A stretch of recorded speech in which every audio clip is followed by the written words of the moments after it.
Thunder cracked across Manhattan's skyline while rain hammered the emergency bay doors of Metropolitan Crown Hospital.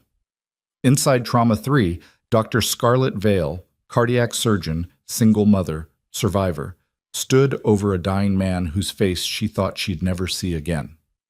7 years ago, Luca Moretti proposed to her in a penthouse overlooking Central Park. Then he vanished without a word, leaving her pregnant and alone. Now the infamous mafia boss lay bleeding out on her operating table, bullets lodged near his heart, while their daughter, the child he never knew existed, slept peacefully 20 blocks away. Scarlett had two choices: let the past die with him, or save the man who destroyed her life. Her hands were already moving. Some scars run too deep to ever stop bleeding. If you're watching from New York, Chicago, London, or anywhere else in the world, drop a like and comment your city below so I can see how far this story travels. Now let me take you back to where it all began. The storm hit Manhattan like a fist. Rain slammed against the windows of Metropolitan Crown Hospital's trauma wing, while lightning turned the East River silver for half seconds at a time. Inside the staff lounge on the 4th floor, Dr. Scarlett Vale stood motionless in front of the coffee machine, staring at the cup in her hand like she'd forgotten what it was for. Her surgical scrubs were clean. Her dark hair was tied back tight. Her hands were steady. Everything about her screamed control. Everything except the exhaustion carved into the shadows beneath her eyes. Scarlett. She turned. Dr. Angela Chen stood in the doorway, tablet pressed against her chest, expression unreadable. Angela had been Scarlett's attending physician during her residency 6 years ago. Now they worked side by side in the cardiothoracic unit, and Angela knew better than anyone when Scarlett was running on fumes. "You've been on for 16 hours, Angela said quietly. "Go home." "I'm fine." "You're not fine. You've got a 7-year-old daughter who probably hasn't seen you awake in 3 days. Scarlett's jaw tightened. "Elena's with my neighbor. She's fine." "That's not the point." "Then what is the point, Ang?" Angela exhaled slowly. "The point is you're burning yourself out, and one of these days you're going to collapse in the middle of a surgery and kill someone." She paused. "Or yourself." Scarlett didn't answer. She just turned back toward the coffee machine and pressed the button again. The cup filled with something dark and bitter that barely resembled coffee, but it was hot, and it would keep her awake for another few hours. That was all that mattered. Angela stepped closer. "Scarlett, listen to me. You don't have to prove anything to anyone anymore. You made it. You're one of the best cardiac surgeons on the East Coast. You've got a beautiful daughter. You've survived everything life threw at you. So why do you keep acting like you're still running from something?" Scarlett's fingers tightened around the coffee cup. Because she was. She'd been running for 7 years. Ever since the night Luca Moretti walked out of her life without a word and left her alone with a pregnancy test in a Brooklyn apartment that smelled like mold and broken dreams. But Angela didn't need to know that. Nobody did. "I'm fine," Scarlett said again. "I just need to finish my shift." Angela opened her mouth to argue. Then her pager went off. She glanced down at the screen, and her expression changed instantly. Trauma alert, GSW to the chest. Multiple victims, ETA 3 minutes. Scarlett was already moving. She shoved the coffee cup onto the counter and pushed past Angela into the hallway. Her exhaustion evaporated the moment adrenaline hit her bloodstream. This was what she was good at. This was what made sense. Inside an operating room, everything had rules, protocols, outcomes you could control if you were fast enough and precise enough and didn't let your hands shake. Out in the real world, nothing made sense. But in here, she was God. She sprinted down the hallway toward the trauma bay, her sneakers squeaking against the linoleum floor. Around her, the hospital erupted into controlled chaos. Nurses rushed past with crash carts. Residents shouted orders into their radios. Somewhere in the distance, sirens wailed as ambulances screamed toward the emergency entrance. Scarlett pushed through the double doors into Trauma Bay 3 and immediately started scrubbing in at the sink. Her mind shifted into autopilot. Hands under scalding water, soap up to the elbows, 30 seconds of mechanical precision while her brain prepared for whatever was coming through those doors. Gunshot wound to the chest. Multiple victims. That meant gang violence. Drug deals gone wrong. Maybe a robbery. Maybe a turf war between crews fighting over Brooklyn or Queens or the Bronx. It didn't matter. All that mattered was keeping whoever came through those doors alive long enough to wheel them into surgery. Behind her, the trauma team assembled like soldiers preparing for battle. Angela moved into position at the head of the table.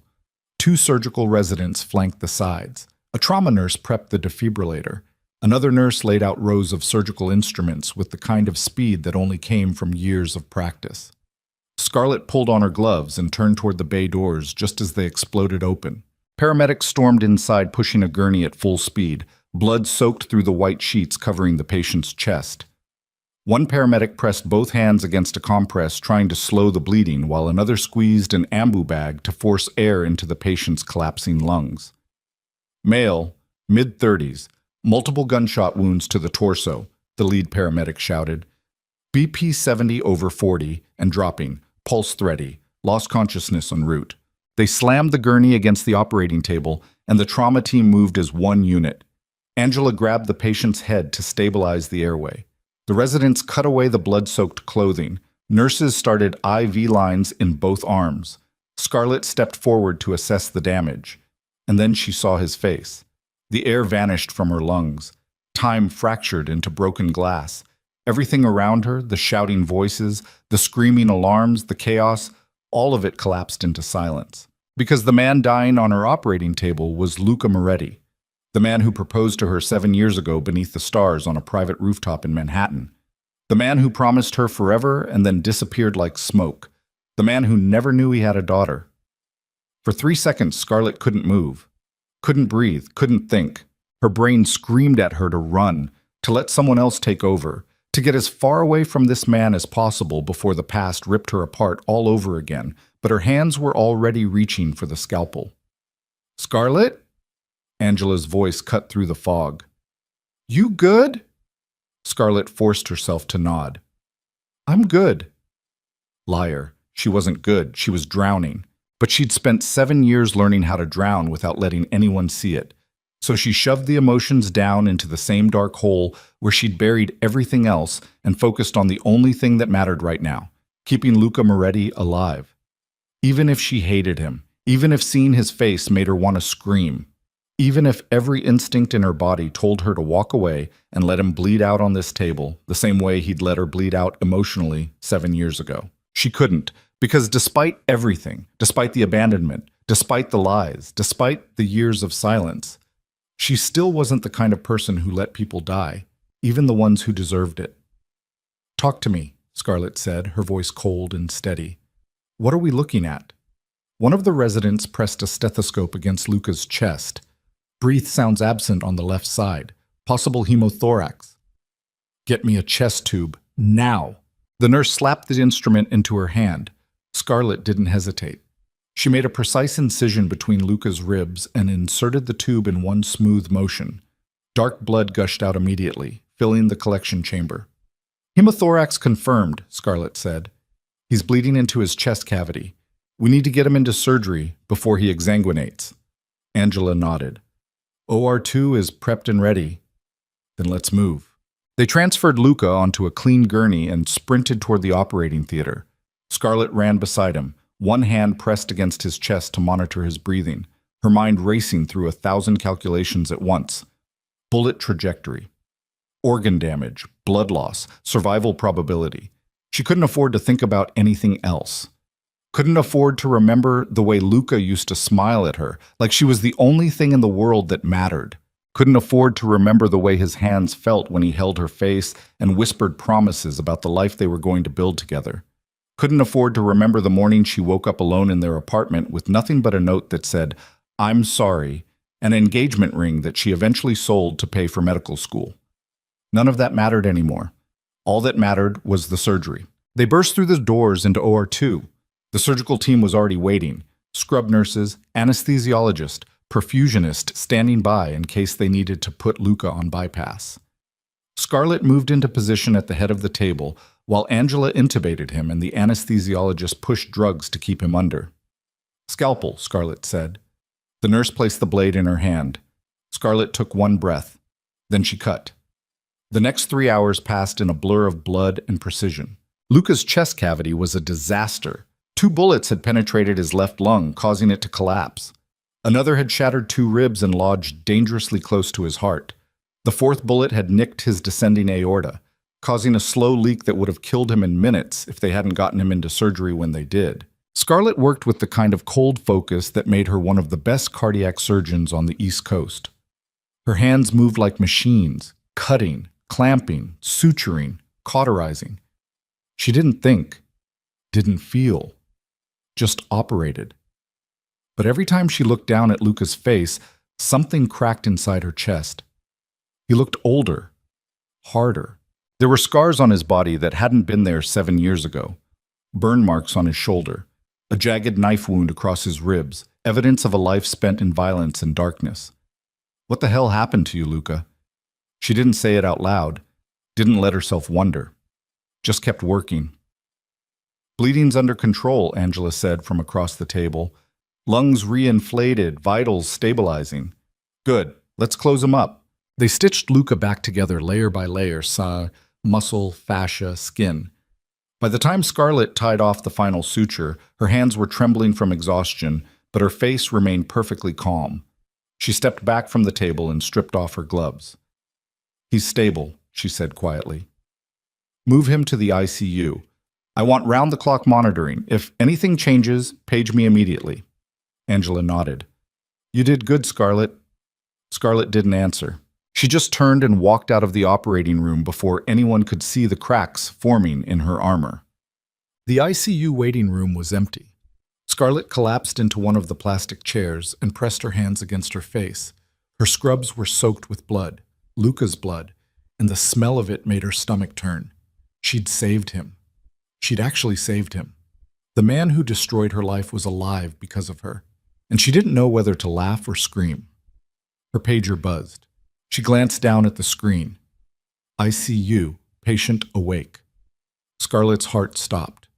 No, it was too soon. Luca shouldn't be awake yet. The anesthesia alone should have kept him under for at least another few hours, but apparently the mafia boss was just as stubborn unconscious as he'd been when they were together. She stood slowly and walked toward the ICU like she was walking toward her own execution. The hallway felt longer than it should have been. Each step echoed too loud. By the time she reached Luca's room, her pulse was hammering so hard she could feel it in her throat. She stopped outside the door, took one breath, then pushed it open. Luca was awake. He lay in the hospital bed surrounded by machines and IV lines, his chest wrapped in bandages, his face pale but alert. The moment Scarlett stepped into the room, his eyes locked onto hers, and for 3 seconds, neither of them moved. Scarlett. Her name sounded different in his voice, rougher, broken, like he'd spent 7 years screaming it into the void and finally found her again. Scarlett's hands curled into fists at her sides. You shouldn't be awake yet. Yeah, well, Luca's voice was hoarse from the breathing tube. Dying's easier than facing you. Don't what? Don't try to be charming. Don't try to make jokes. Don't act like we're old friends catching up. Scarlett's voice was ice. You don't get to do that? Luca exhaled slowly. I know. Do you? Scarlett, you left. The words ripped out of her before she could stop them. You proposed to me. You told me you loved me. You told me we were going to build a life together. And then you vanished. No explanation. No goodbye. Nothing. Her voice cracked. Do you have any idea what that did to me? Luca's jaw tightened. I had to. You had to? Scarlett laughed bitterly. You had to break my heart and disappear? You had to leave me alone and pregnant and terrified? The word pregnant hit Luca like a bullet. His entire body went rigid, his face drained of color. What? Scarlett froze. Shit.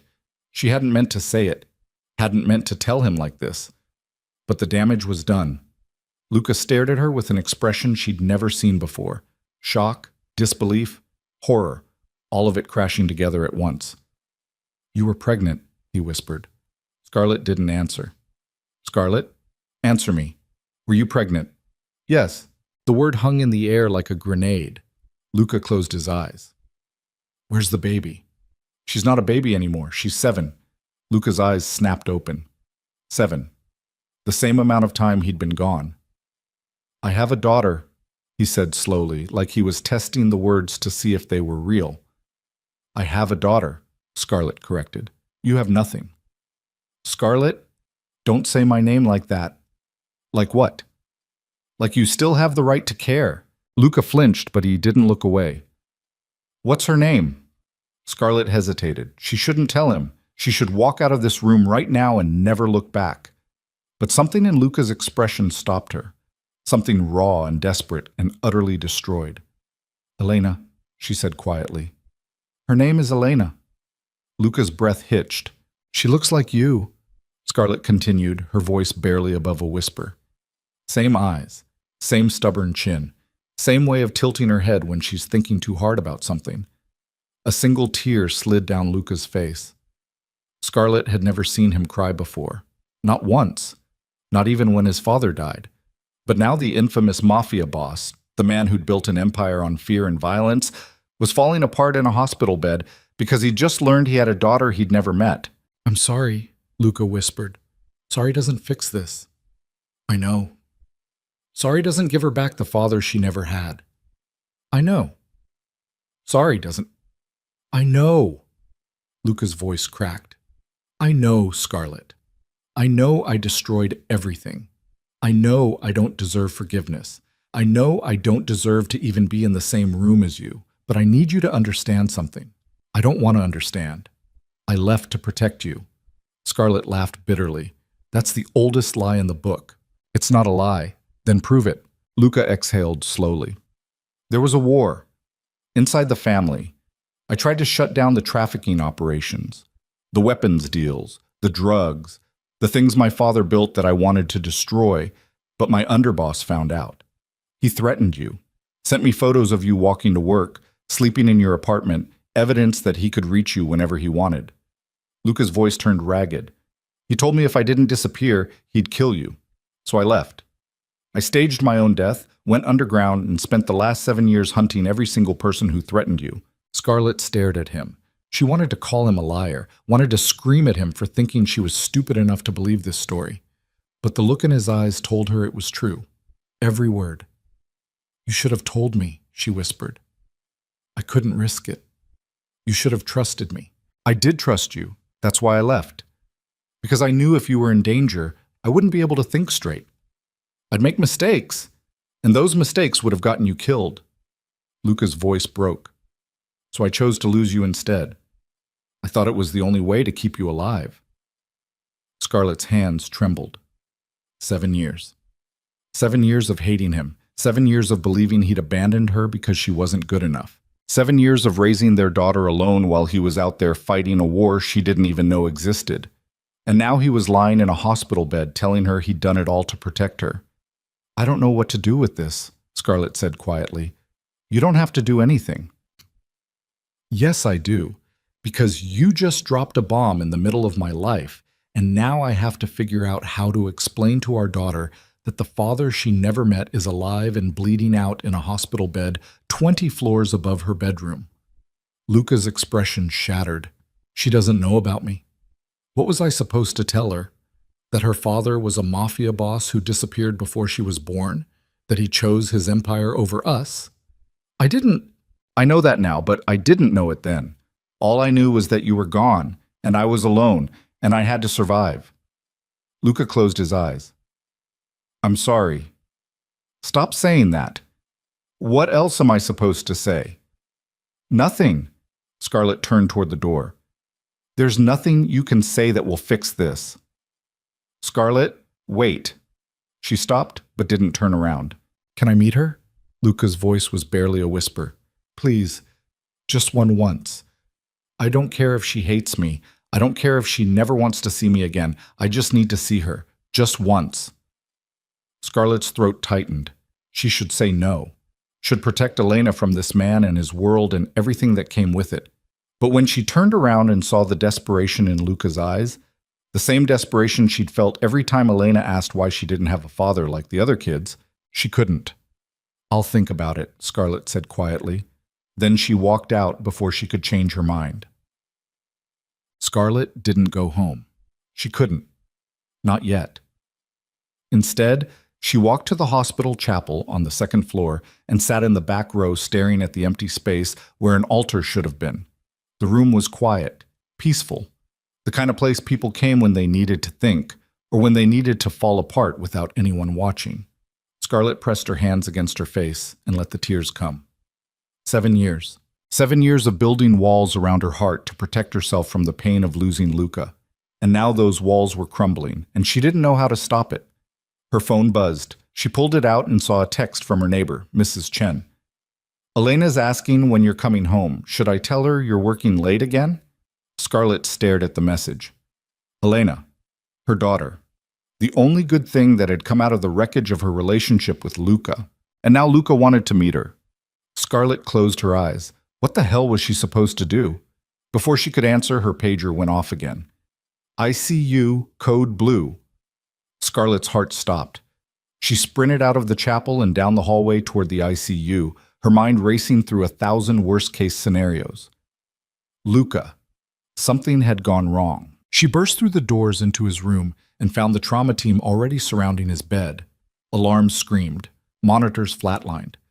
Angela was performing chest compressions while a nurse prepared the defibrillator. "What happened?" Scarlett shouted. "He crashed," Angela said, between compressions. "VFib, we're trying to shock him back." Scarlett shoved her way to the table. "How many rounds?" "This is the third. Charged to 200. The nurse hit the button. "Charged.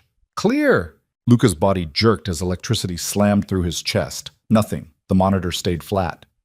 Again. 250. Charged. Clear. Another shock. Still nothing. Scarlett's hands started to shake. No, not like this. She hadn't saved him just to lose him an hour later. Again, she said. 300. "Scarlett?" Angela started. "Do it!" The nurse charged the paddles to maximum. Charged! Scarlett pressed her hand against Luca's chest one last time. "Don't you dare die on me," she whispered. Then she stepped back. "Clear!" The shock hit. For 3 seconds, nothing happened. Then, beep, beep, beep. The monitor came back to life.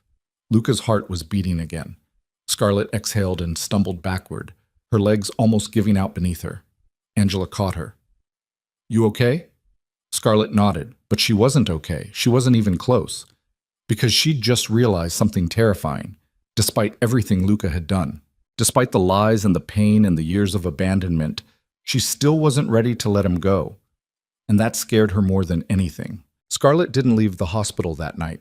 She told herself it was because she needed to monitor Luca's condition, that any responsible surgeon would stay close after a patient coded and nearly died on the table, that it had nothing to do with the way her hands had shaken when his heart stopped, or the crushing weight that had slammed into her chest when she thought she might lose him all over again.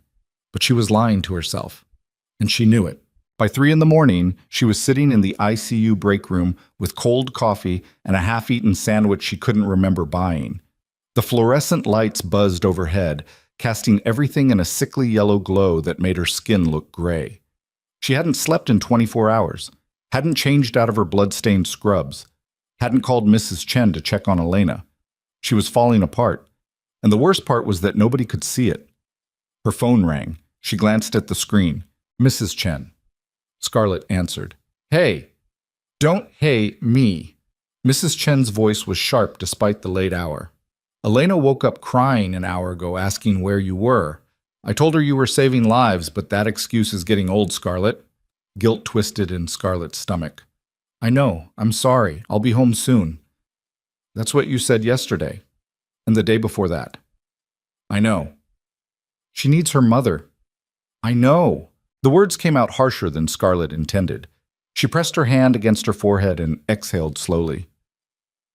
"I'm sorry, there's a complicated case, and I can't leave yet." Mrs. Chen was quiet for a moment. "Is this about that man they brought in last night?" Scarlett's blood went cold. "What?" "The gunshot victim. I heard some nurses talking about it in the cafeteria. Said he was someone important, someone dangerous." Mrs. Chen paused. "Is he the reason you're not coming home?" Scarlett's throat tightened.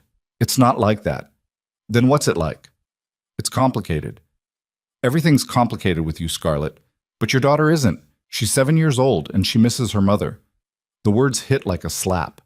Because Mrs. Chen was right. Elena deserved better than this. Deserved better than a mother who was too broken to come home. "I'll be there in an hour," Scarlett said quietly. "Good. Because if you're not, I'm bringing Elena to the hospital myself." The line went dead. Scarlett sat in silence for a long moment, staring at the phone in her hand. Then she stood, tossed the cold coffee in the trash, and walked back toward Luca's room one last time before she left. She told herself it was just to check his vitals, to make sure he was stable.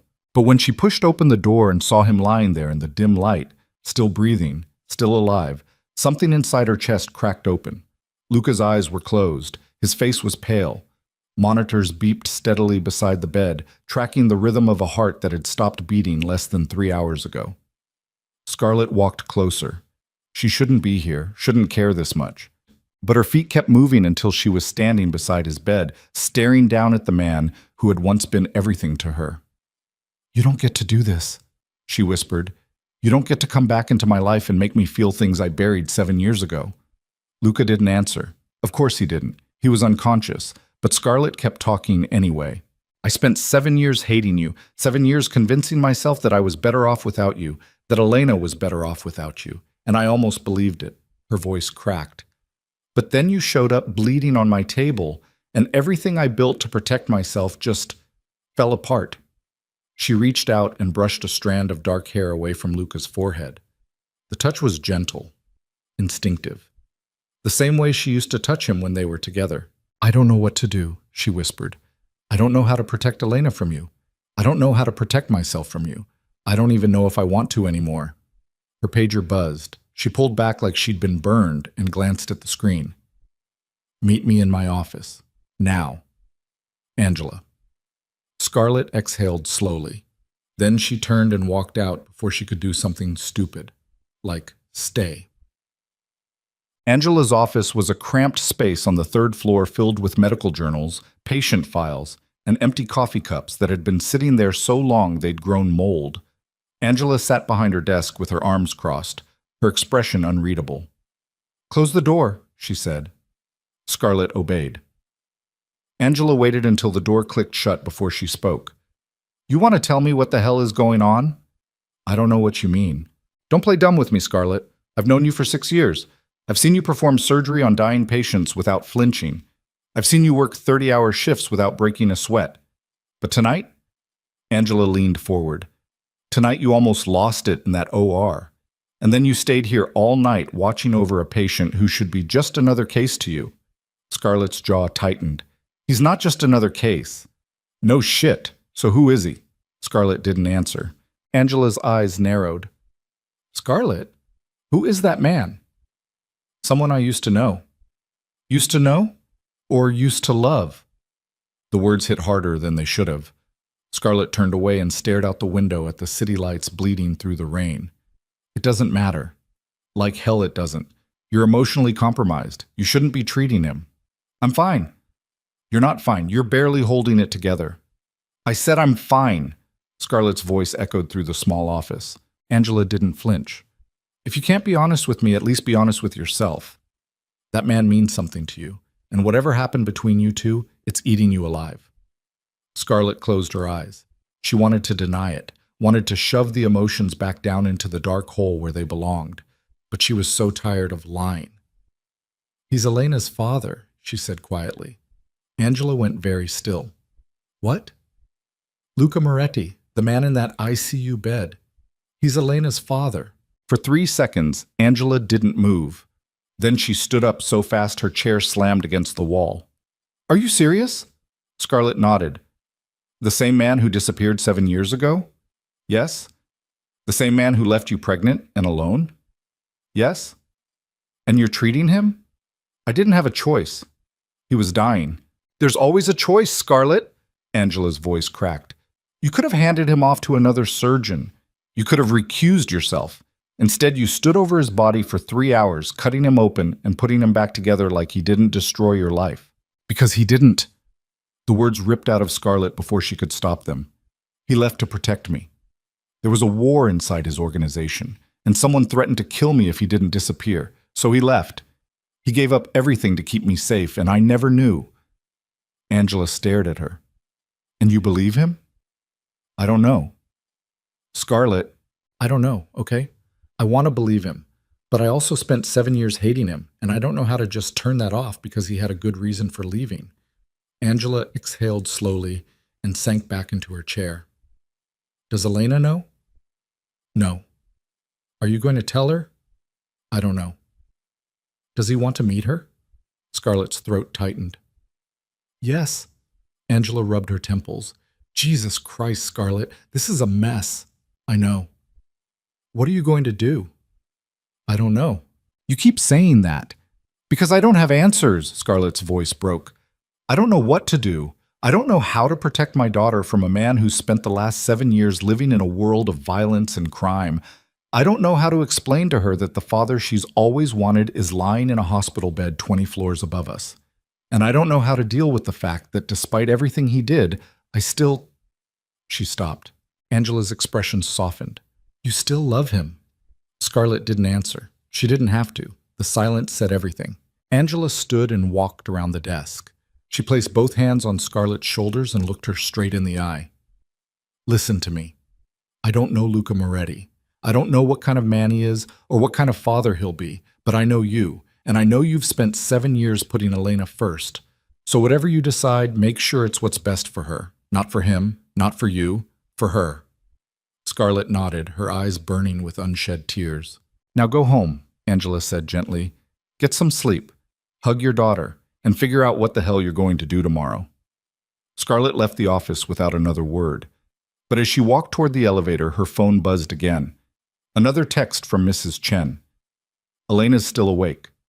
She says she won't sleep until you're home. Scarlett closed her eyes. Then she pressed the button for the ground floor and headed toward the exit. The apartment was dark when Scarlett walked in. She closed the door quietly and kicked off her shoes, trying not to wake anyone. But before she could take 2 steps, a small voice called out from the hallway. Mama? Scarlett's heart clenched.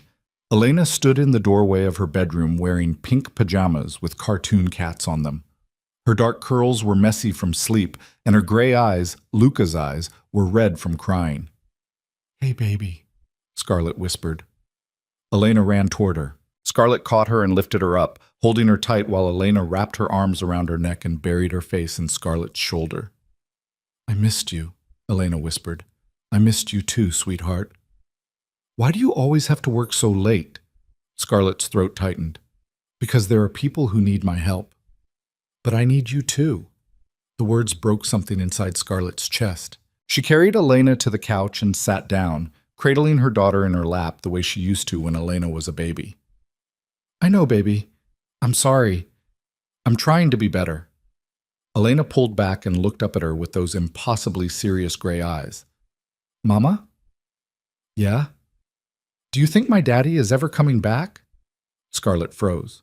Elena had asked about her father before, usually around holidays or when her classmates talked about their dads.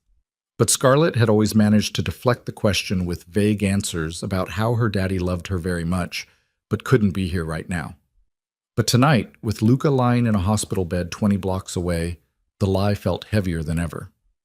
Why are you asking? Scarlett said carefully. Elena shrugged. Sarah's dad came to school today for career day. He's a firefighter, and I started thinking about my daddy and wondering if he's a firefighter too, or maybe a doctor like you, or maybe... Elena stopped. Scarlett took a deep breath. Your daddy isn't a firefighter or a doctor. Then what is he? Scarlett hesitated. What was she supposed to say?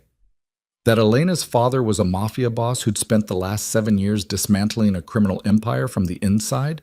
That he'd left before Elena was born to protect them from people who wanted them dead? That he was currently recovering from multiple gunshot wounds in the ICU? None of those were answers a 7-year-old needed to hear. He's complicated, Scarlett said finally. Elena frowned. What does that mean? It means he made some hard choices a long time ago, and those choices meant he couldn't be here with us. Did he not want me? No! Scarlett's voice came out sharper than she intended. She softened it immediately. No, baby, that's not it at all. He didn't even know you existed. Elena's eyes widened. He didn't know about me? Scarlett shook her head. No, I never got the chance to tell him. Why not? Because he left before I could. Elena was quiet for a long moment, processing.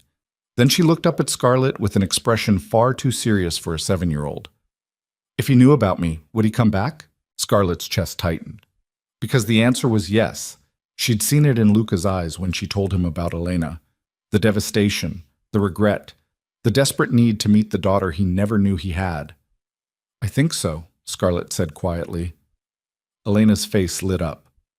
Really? Yeah. Then we should tell him. Scarlett's stomach twisted. It's not that simple, baby. Why not? Because your daddy's world is different from ours. It's dangerous, and I need to make sure that if he comes into our lives, he won't put you in danger. Elena's expression turned stubborn. I'm not scared. I know you're not, but I am. Elena wrapped her small arms around Scarlett's neck again. You don't have to be scared, Mama. You're the bravest person I know. Scarlett's eyes burned with tears.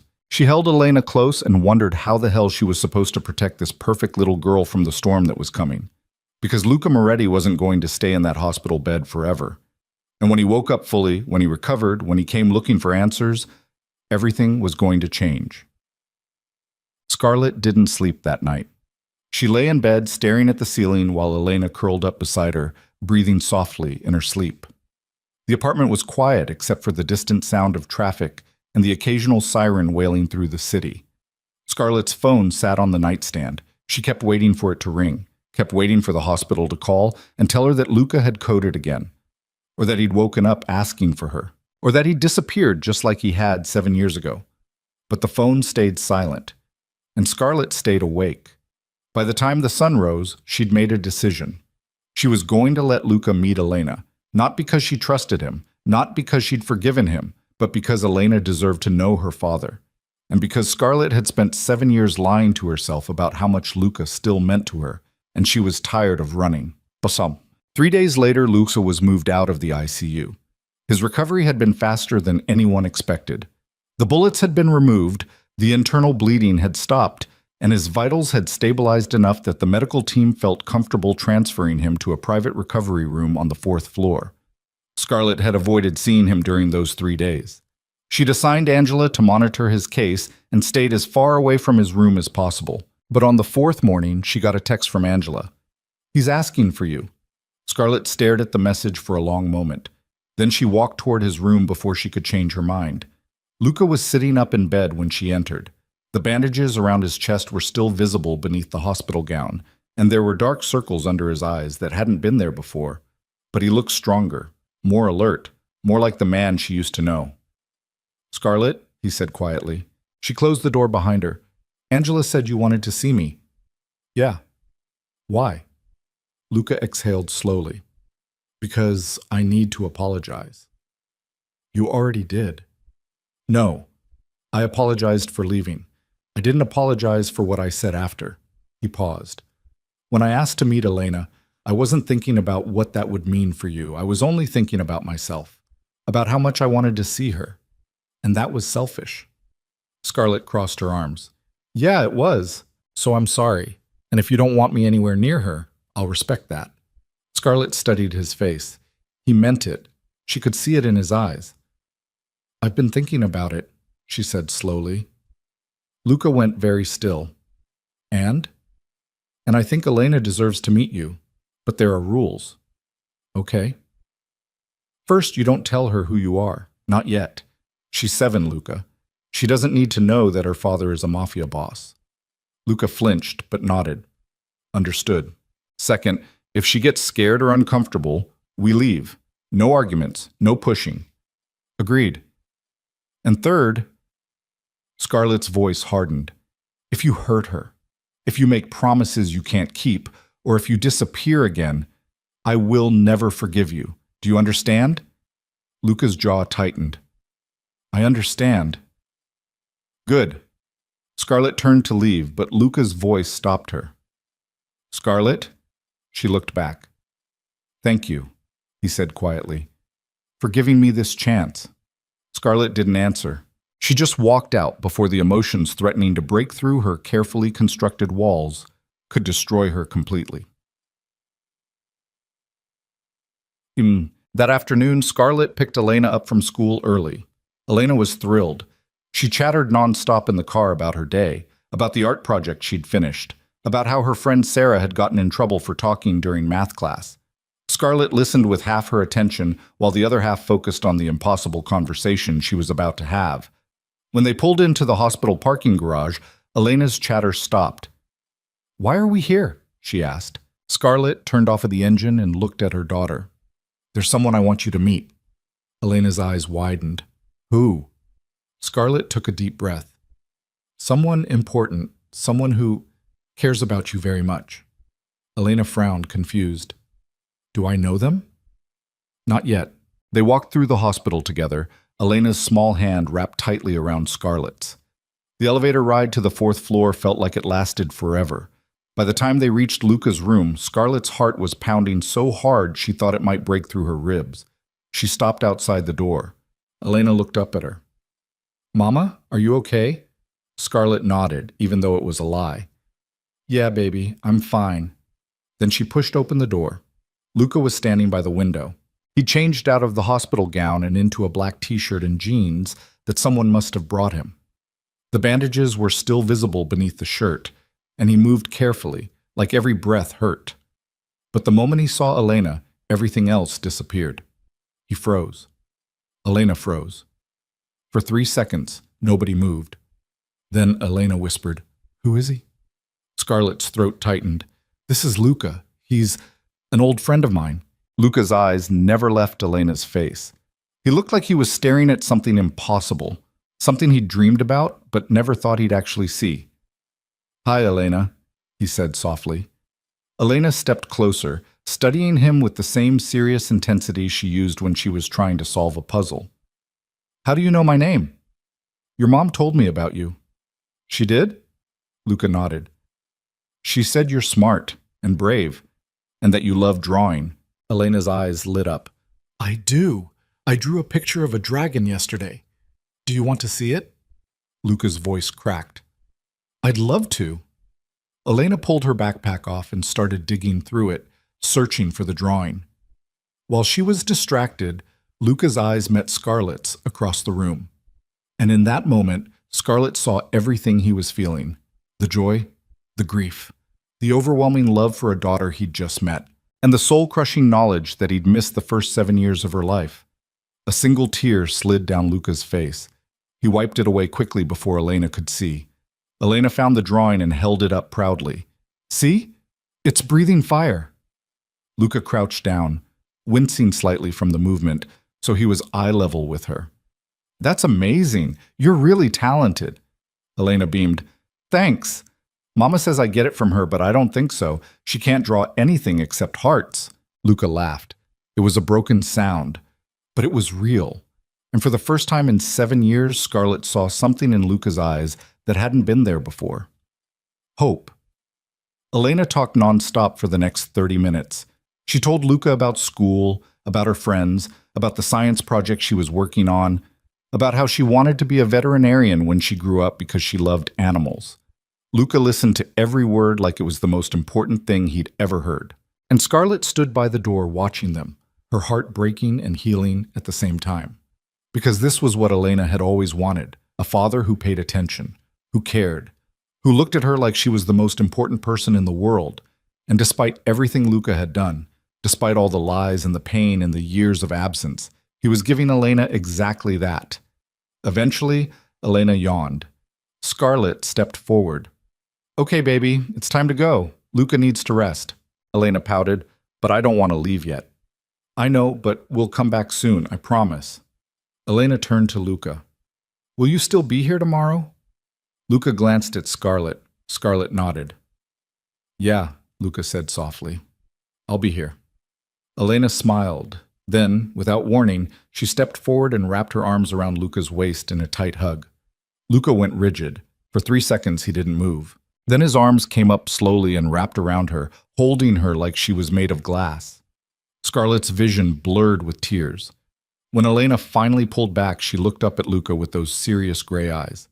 I'm glad I met you. Luca's voice broke. I'm glad I met you too. Scarlett took Elena's hand and led her toward the door. But before they left, she looked back at Luca one last time. Their eyes met. And in that moment, Scarlett realized something terrifying. She wasn't just letting Luca meet Elena, she was letting him back into her life. And there was no going back from this. That night, Elena fell asleep almost immediately. Scarlett sat beside her bed, stroking her daughter's dark curls and trying to process everything that had happened. Elena had liked Luca, more than liked him. She'd hugged him, laughed with him, connected with him in a way that Scarlett hadn't expected. And now Scarlett had to figure out what the hell came next. Her phone buzzed. A text from an unknown number. Thank you. L. Scarlett stared at the message. She shouldn't respond. Should delete the number and pretend she never saw it, but her fingers were already typing. She liked you. The response came immediately. She's perfect. Yeah, she is. She looks just like you. Scarlett's chest tightened. She has your eyes. Lucky her. Scarlett almost smiled. Then another message came through. Can I see her again? Scarlett hesitated. This was dangerous. Every instinct in her body screamed at her to cut this off now before it went any further. But when she looked down at Elena sleeping peacefully beside her, she knew what her answer had to be. Tomorrow. Same time. Thank you, Scarlett. She didn't respond, just turned off her phone and tried to ignore the way her heart was racing, because she'd just made a choice, and there was no going back. Okay, Luca was discharged from the hospital 2 days later. Scarlett wasn't supposed to be there when it happened. Angela had handled all the discharge paperwork, and Scarlett had intentionally scheduled herself for a surgery during the time Luca was supposed to leave. But the surgery got canceled, and when Scarlett walked past the fourth-floor recovery wing, she saw Luca standing by the elevator with a black duffel bag slung over his shoulder. He wasn't alone. 3 men in expensive suits flanked him, bodyguards, obviously. They moved with the kind of precision that came from years of training, their eyes constantly scanning the hallway for threats. Luca saw her immediately. For 3 seconds, they just stared at each other. Then one of the bodyguards stepped forward. Mr. Moretti, we need to go. Luca ignored him. He walked toward Scarlett slowly, favoring his left side where the worst of the injuries had been. You're leaving, Scarlett said. Yeah. Where are you going? Luca hesitated. Somewhere safe. There are still people from my old organization who want me dead. I can't stay in the city until I know they've been dealt with. Scarlett's stomach dropped. What about Elena? I'll come back, as soon as it's safe. You said that 7 years ago. The words hung in the air like poison. Luca flinched. I know, but this time is different. How? Because this time, I have something worth coming back for. Scarlett's throat tightened. One of the bodyguards spoke again, more urgently this time. Mr. Moretti, we really need to move. Luca didn't look away from Scarlett. I meant what I said. I'll come back. And when I do, I want to be part of her life, part of both your lives. If you'll let me. Scarlett didn't answer. She couldn't. Because despite everything, despite the fear and the anger and the years of pain, part of her wanted him to come back. Part of her had never stopped wanting him, and that terrified her more than anything. Luca reached out and gently touched her hand. The contact sent electricity through her entire body. I'll call you, he said quietly. Then he turned and walked toward the elevator, his bodyguards closing ranks around him. Scarlett stood frozen in the hallway, her hand still tingling from his touch. The elevator doors closed, and Luca Moretti disappeared from her life for the second time. But this time, Scarlett knew he was coming back, and she didn't know whether that made everything better or infinitely worse. 3 weeks passed. Luca called every night. Sometimes he talked to Elena, asking about her day and listening with infinite patience while she rambled about school and friends and the new book series she was reading. Sometimes he talked to Scarlett, his voice quiet and careful, asking how she was doing and whether she needed anything. He never told them where he was, never explained what he was doing, but Scarlett could hear it in his voice, the exhaustion, the violence lingering just beneath the surface, the sound of a man fighting a war he couldn't talk about. Elena didn't notice. She just loved getting calls from Luca. She talked about him constantly at school, telling her friends about the cool guy her mom knew who called her every night and listened to all her stories. And every time Elena smiled while talking to him, Scarlett felt the walls around her heart crack a little more. Until one night, everything changed. Scarlett was cooking dinner when her phone rang. Unknown number. She answered. Hello? Heavy breathing, then a voice she didn't recognize. Dr. Vale? Scarlett's blood went cold. Who is this? My name doesn't matter. What matters is that Luca Moretti made some powerful enemies, and those enemies know about you, about your daughter. The world tilted sideways. Scarlett gripped the counter to steady herself. What do you want? Nothing. This is a courtesy call. Luca killed my brother 3 days ago, so I'm going to return the favor. I'm going to take everything he loves and destroy it right in front of him. The line went dead. Scarlett's hands started shaking. She dropped the phone, ran to Elena's room. Elena was sitting on her bed, headphones on, watching videos on her tablet. She looked up when Scarlett burst through the door. Mama? What's wrong? Scarlett grabbed Elena and pulled her close, her mind racing. Someone knew about them. Someone was coming, and Luca wasn't here to stop them. Her phone rang again. She answered without looking. Hello? Scarlett, it's me. Luca. Someone just called me, Scarlett said, her voice shaking. They said they know about Elena. They said they're coming for us. Luca's voice turned lethal. Did they say who they were? No. They just said you killed their brother. Luca cursed. Where are you right now? Home. Get out, right now. Pack a bag. Take Elena. And get somewhere public. A police station. A hospital. Anywhere with people. Luca, do it now, Scarlett. Scarlett's training kicked in. She hung up the phone and started moving. Elena, we're leaving. Right now. Elena's eyes widened. What? Why? I'll explain later. Just grab your backpack and your coat. They moved fast. Scarlett threw clothes into a bag while Elena scrambled around her room collecting her things. Within 5 minutes, they were heading toward the door. And then Scarlett heard it. Footsteps in the hallway outside, slow, deliberate. Someone was already here. Scarlett's heart stopped. She grabbed Elena's hand and pulled her toward the back bedroom. Mama, what's happening? Elena whispered, her voice terrified. Shh.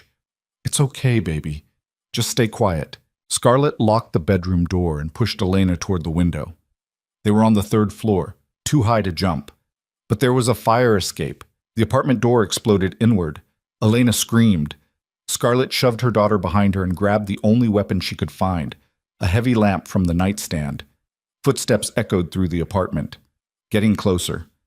Scarlett's hand shook as she positioned herself between Elena and the bedroom door. This was it. This was how they were going to die. Because of Luca. Because of his world. Because she'd been stupid enough to let him back into their lives. The bedroom door handle turned. Scarlett raised the lamp. And then the entire world exploded into gunfire. Glass shattered. Wood splintered. Voices shouted. Someone screamed. Elena sobbed behind her. Scarlett didn't move. Couldn't move. Then the bedroom door burst open, and Luca Moretti stood in the doorway covered in blood, a gun in his hand, his eyes wild and feral. Are you hurt? He demanded. Scarlett shook her head, unable to speak. Luca crossed the room in 2 strides and pulled both of them into his arms. You're safe, he whispered against Scarlett's hair. I've got you. You're safe. But Scarlett knew the truth. They would never be safe, not as long as Luca's past kept hunting them. And in that moment, she realized something that made her blood run cold. There was no going back anymore, no running, no pretending they could have a normal life. Luca Moretti had dragged them into his world, and the only way out was through. The silence after the gunfire was worse than the noise. Scarlett stood frozen in the bedroom with Elena trembling against her chest and Luca's arms wrapped around them both.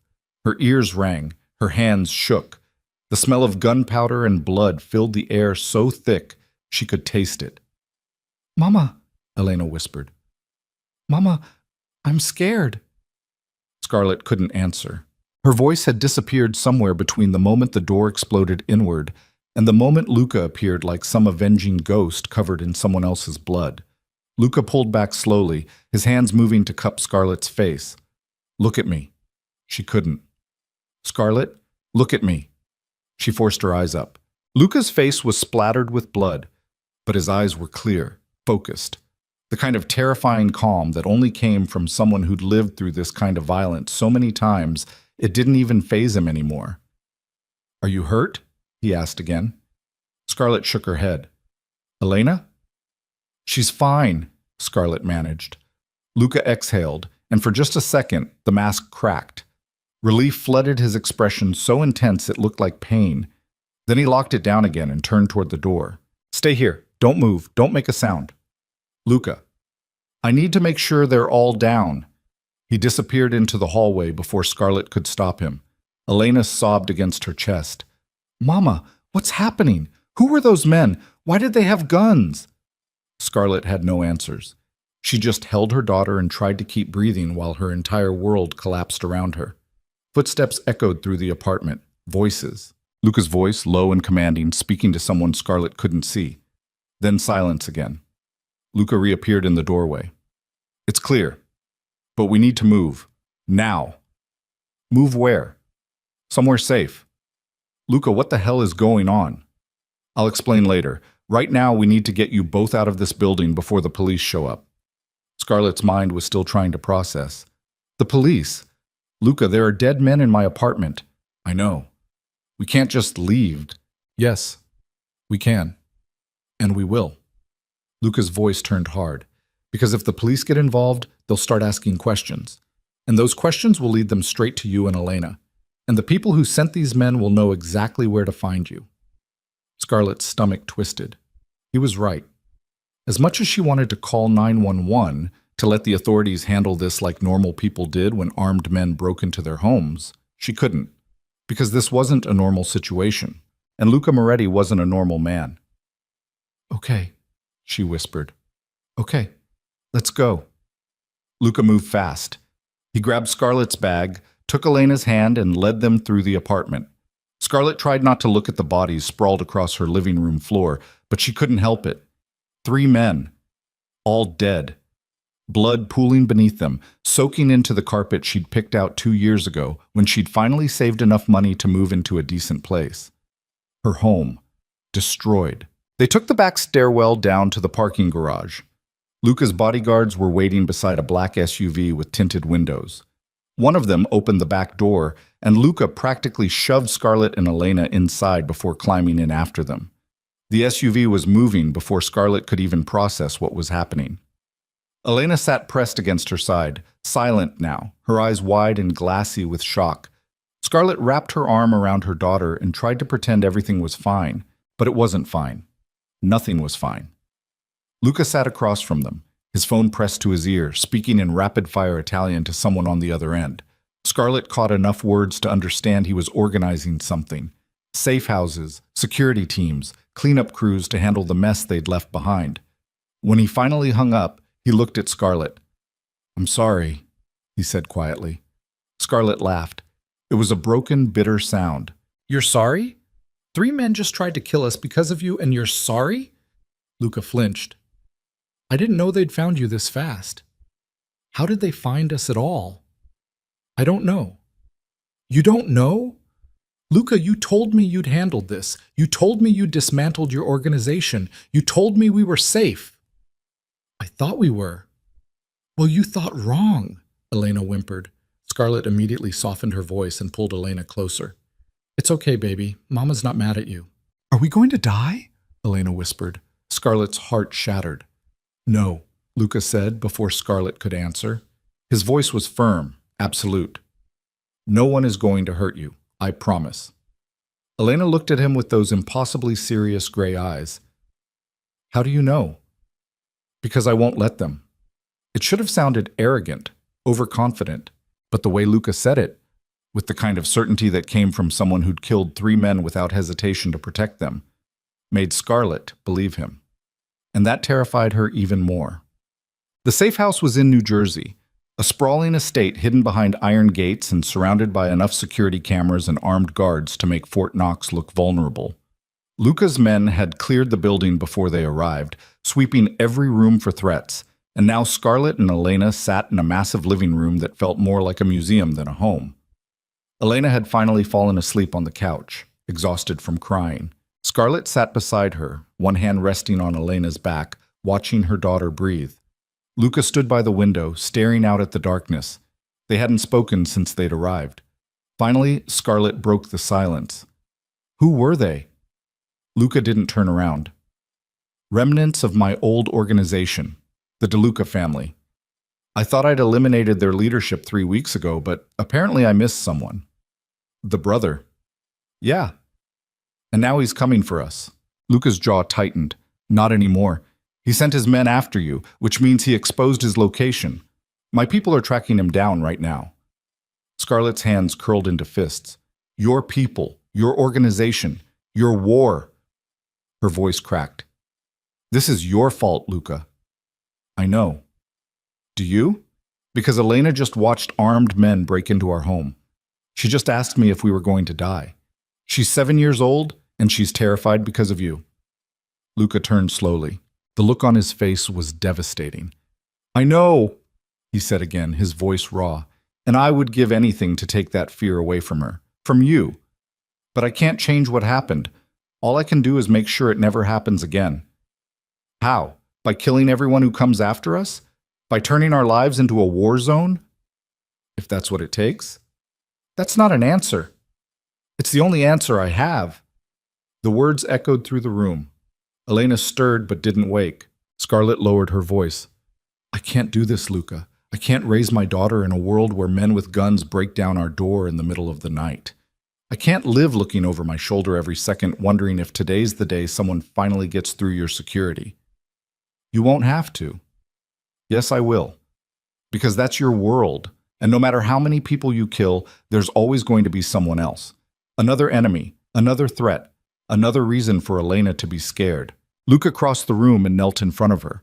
Up close, Scarlett could see the exhaustion carved into his face. The scars. The shadows of violence that would never fully wash away.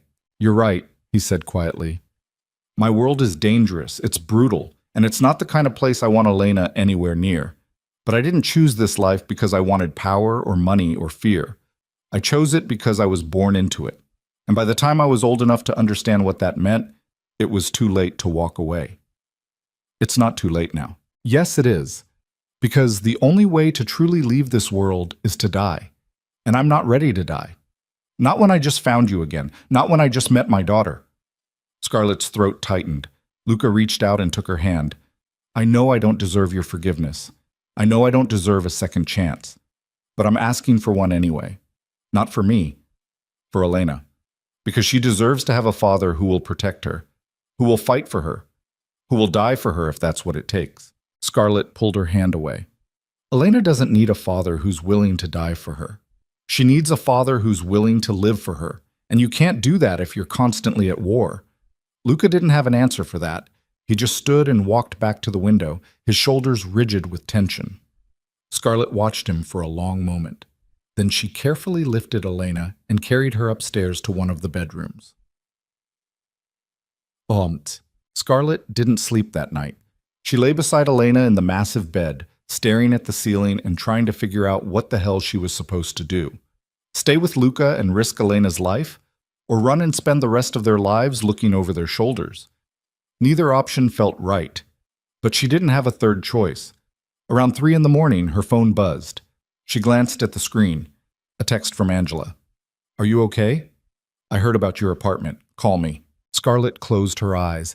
She'd completely forgotten about the outside world, about her job, about the life she'd built that had just been destroyed in a single night. She typed back quickly. I'm fine. Elena's fine. I'll explain later. Angela's response was immediate. Where are you? Somewhere safe. Scarlett, what the hell is going on? Scarlett didn't answer.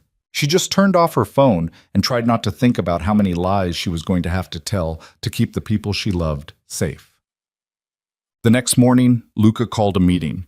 Scarlett left Elena with one of Luca's security team, a woman named Maria who looked like she could break someone's neck with her bare hands but spoke to Elena with surprising gentleness, and followed Luca down to the basement. The space had been converted into some kind of operations center.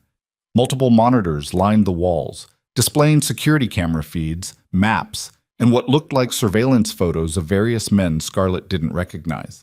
3 of Luca's people were already there, 2 men and 1 woman, all dressed in black, all carrying weapons.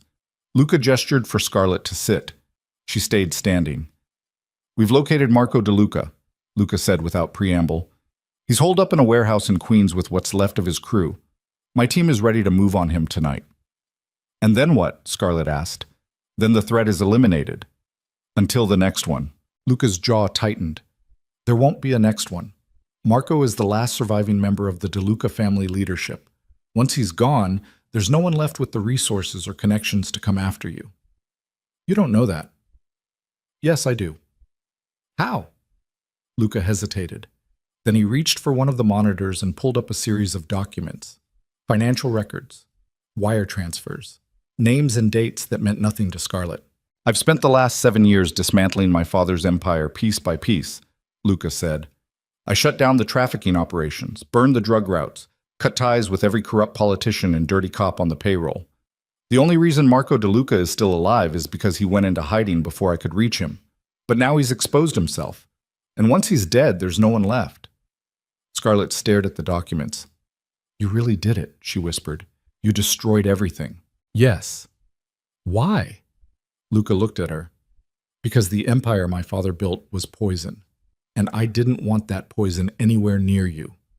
Scarlett's chest tightened. She wanted to believe him, wanted to believe that one more death would be enough to finally end this nightmare.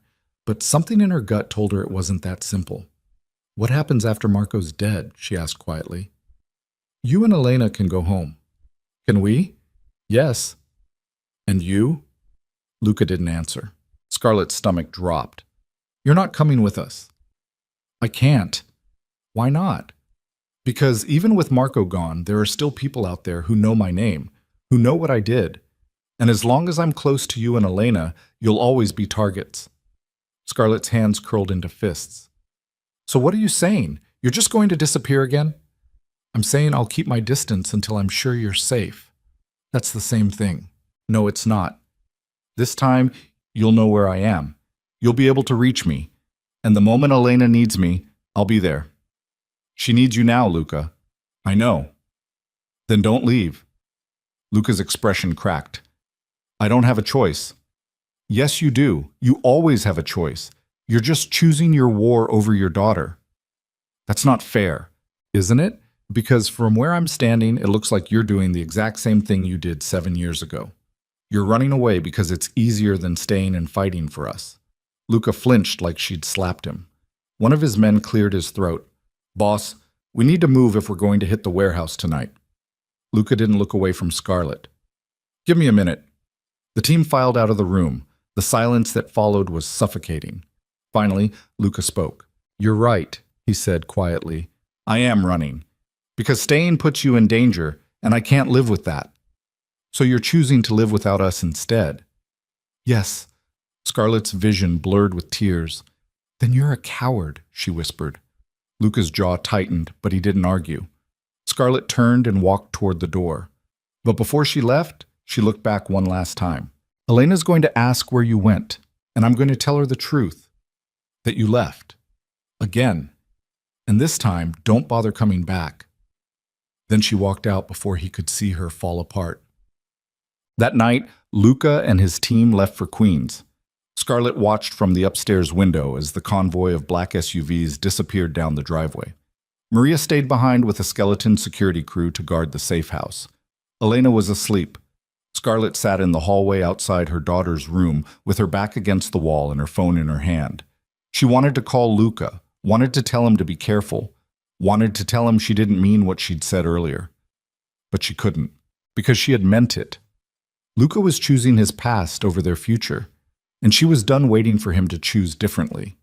Around midnight, her phone rang. Unknown number. Scarlett answered. "Hello? Dr. Vale?" The voice was calm, professional. "My name is Vincent Caruso. I'm an associate of Marco DeLuca." Scarlett's blood went cold. "How did you get this number?" "That's not important. What's important is that Luca Moretti is about to walk into a trap. And unless you do exactly what I say, he's going to die tonight. Scarlett's heart stopped. What are you talking about? Marco knew Luca would come for him, so he set up an ambush. The warehouse in Queens is rigged with explosives. The moment Luca's team enters the building, it's going to blow. You're lying. Am I? Call him. Warn him. See if he picks up. Scarlett's hands shook as she pulled the phone away from her ear and dialed Luca's number. It went straight to voicemail. She tried again. Voicemail. Her stomach twisted. Vincent's voice came through the speaker. He's already inside, isn't he? Scarlett couldn't breathe. What do you want? Simple. You and the girl, in exchange for Luca's life. No. Then he dies, along with everyone on his team. Scarlett's mind raced. This was a trap. It had to be. But what if it wasn't? What if Luca really was walking into an ambush right now, and she was the only person who could stop it? How do I know you're telling the truth? She whispered. You don't, but are you willing to bet Luca's life on it? Scarlett closed her eyes. She had two choices. Trust Vincent and hand herself and Elena over to the same people who'd tried to kill them yesterday, or ignore him and hope he was lying. Either way, someone was going to die. Where? She said finally. Vincent gave her an address in Brooklyn. You have 30 minutes, he said. Come alone. Bring the girl. And if I see any of Moretti's people, the warehouse blows immediately. The line went dead. Scarlett sat frozen for 3 seconds. Then she stood and walked toward Elena's room. She knew this was insane, knew she was walking into another trap. But she couldn't let Luca die. Not like this. Not when she'd just told him she never wanted to see him again. She woke Elena gently. Baby, we need to go. Elena blinked sleepily. Where?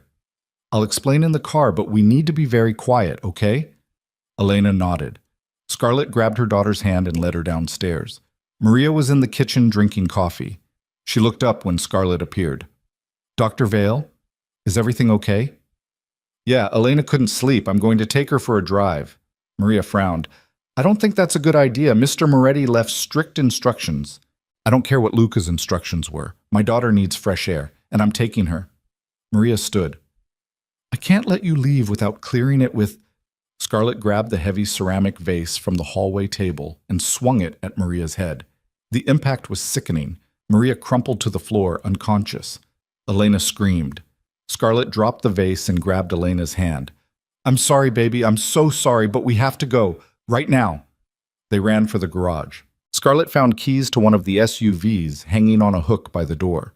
She shoved Elena into the back seat, climbed behind the wheel, and floored the gas pedal. The gates were closed. Scarlett didn't slow down. She aimed the SUV straight at the iron bars and braced for impact. The collision was deafening. Metal screamed, glass shattered, but the gates gave way. The SUV burst through and out onto the dark road beyond. Scarlett's hands shook on the wheel. Behind her, Elena sobbed.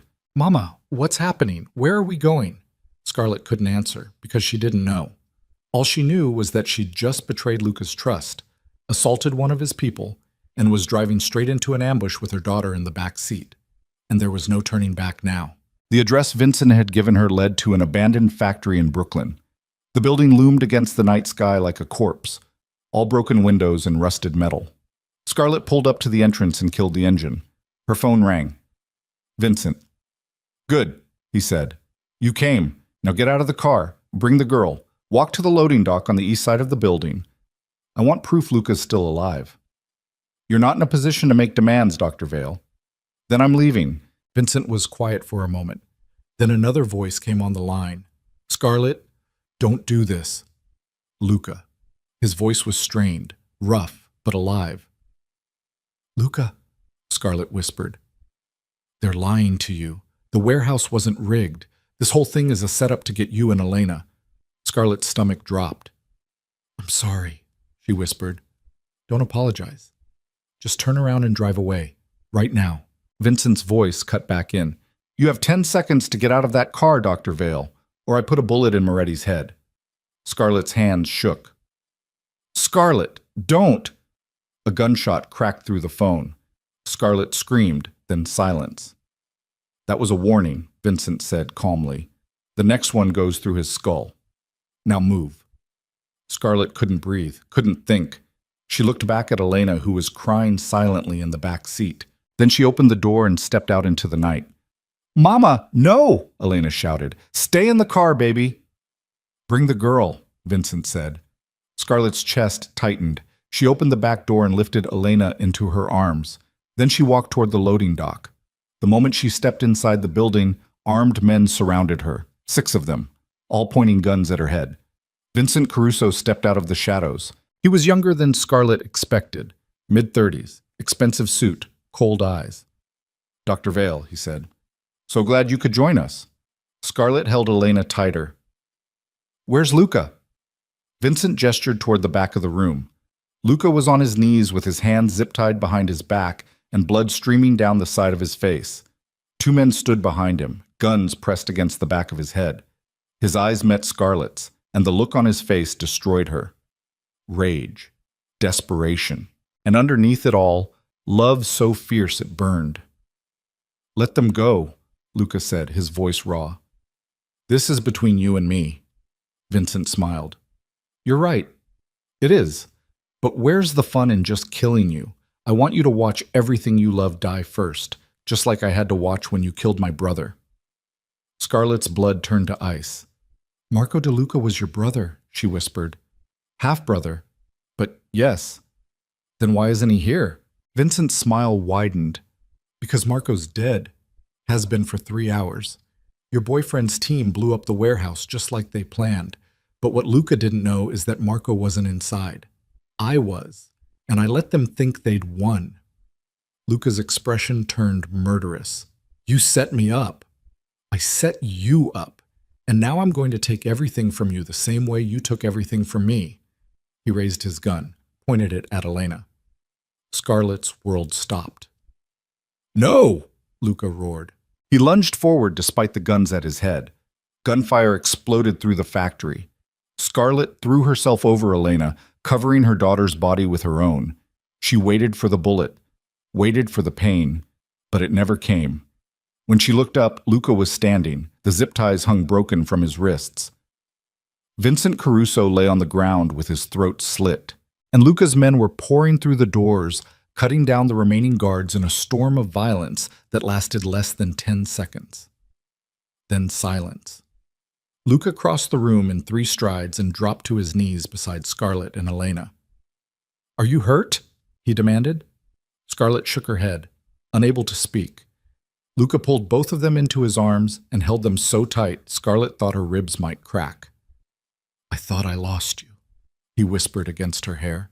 Scarlett couldn't answer, because she'd just realized something that made her entire body go numb. She'd walked straight into Vincent's trap. She'd brought Elena into a building full of armed men.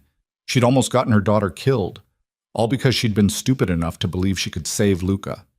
And now, as she looked around at the bodies scattered across the factory floor, at the blood soaking into the concrete, at the gun still clutched in Luca's hand, she understood the truth.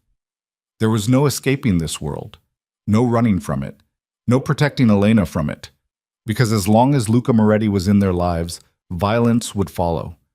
And Scarlett had just proven that she was willing to risk everything, even her daughter's life, to save him. She pulled away from Luca's embrace and stood on shaking legs. "We need to leave," she said quietly. Luca nodded. "My men will clean this up." "No, I mean, we need to leave. Elena and I, we need to go somewhere you can't find us." Luca froze. "What?" "This." Scarlett gestured at the carnage surrounding them. "This is your life, Luca, and I can't let Elena be part of it anymore." "Scarlett, I almost got her killed tonight. Do you understand that? I brought my 7-year-old daughter into a building full of men who wanted to murder her, and I did it because I was trying to save you." Her voice cracked. "I can't do that again. I won't." Luca's face went pale. "Please, don't do this. I have to." "Scarlett, I love you. I love Elena. I'll do anything. Then let us go." The words hung in the air like a death sentence. Luca looked at her for a long moment. Then he nodded slowly. "Okay," he whispered. "Okay. If that's what you need, I'll let you go." Scarlett's chest cracked open. She'd expected him to fight, to argue, to refuse, but he was just, letting her leave, just like he had 7 years ago. She lifted Elena into her arms and walked toward the door without looking back, because if she looked back, she would break. And she couldn't afford to break, not when her daughter's life depended on her staying strong. But as she stepped out into the cold night air, one thought echoed through her mind. She'd just lost Luca Moretti for the second time, and this time it was her choice. Scarlett drove through the night with no destination in mind, just away from the factory, away from the bodies, away from Luca. Elena had fallen asleep in the back seat 20 minutes ago, her face still streaked with tears. Scarlett kept checking the rearview mirror, watching her daughter's chest rise and fall, making sure she was still breathing, still alive, still safe. The word felt like a lie. They would never be safe. Not really. Not as long as people knew Luca Moretti had a daughter. Scarlett's phone had been ringing non-stop for the past hour. Luca's number flashing across the screen over and over again. She'd ignored every call, deleted every voicemail without listening, because if she heard his voice, she would turn the car around, and she couldn't afford to be that weak. Not anymore. Around 4 in the morning, she pulled into a cheap motel off the highway in Pennsylvania, the kind of place that didn't ask questions and took cash. She carried Elena inside, got a room key from a half-asleep clerk, and locked the door behind them. The room smelled like cigarettes and mold. Elena stirred when Scarlett laid her on the bed. "Mama? I'm here, baby. Where are we?" "Somewhere safe." Another lie. Elena's eyes were still half closed. "Is Luca coming?" Scarlett's throat tightened. "No." "Why not?" "Because he can't be with us right now." "Did he leave again?" The words hit like a knife. Scarlett smoothed Elena's hair back from her forehead. "It's complicated."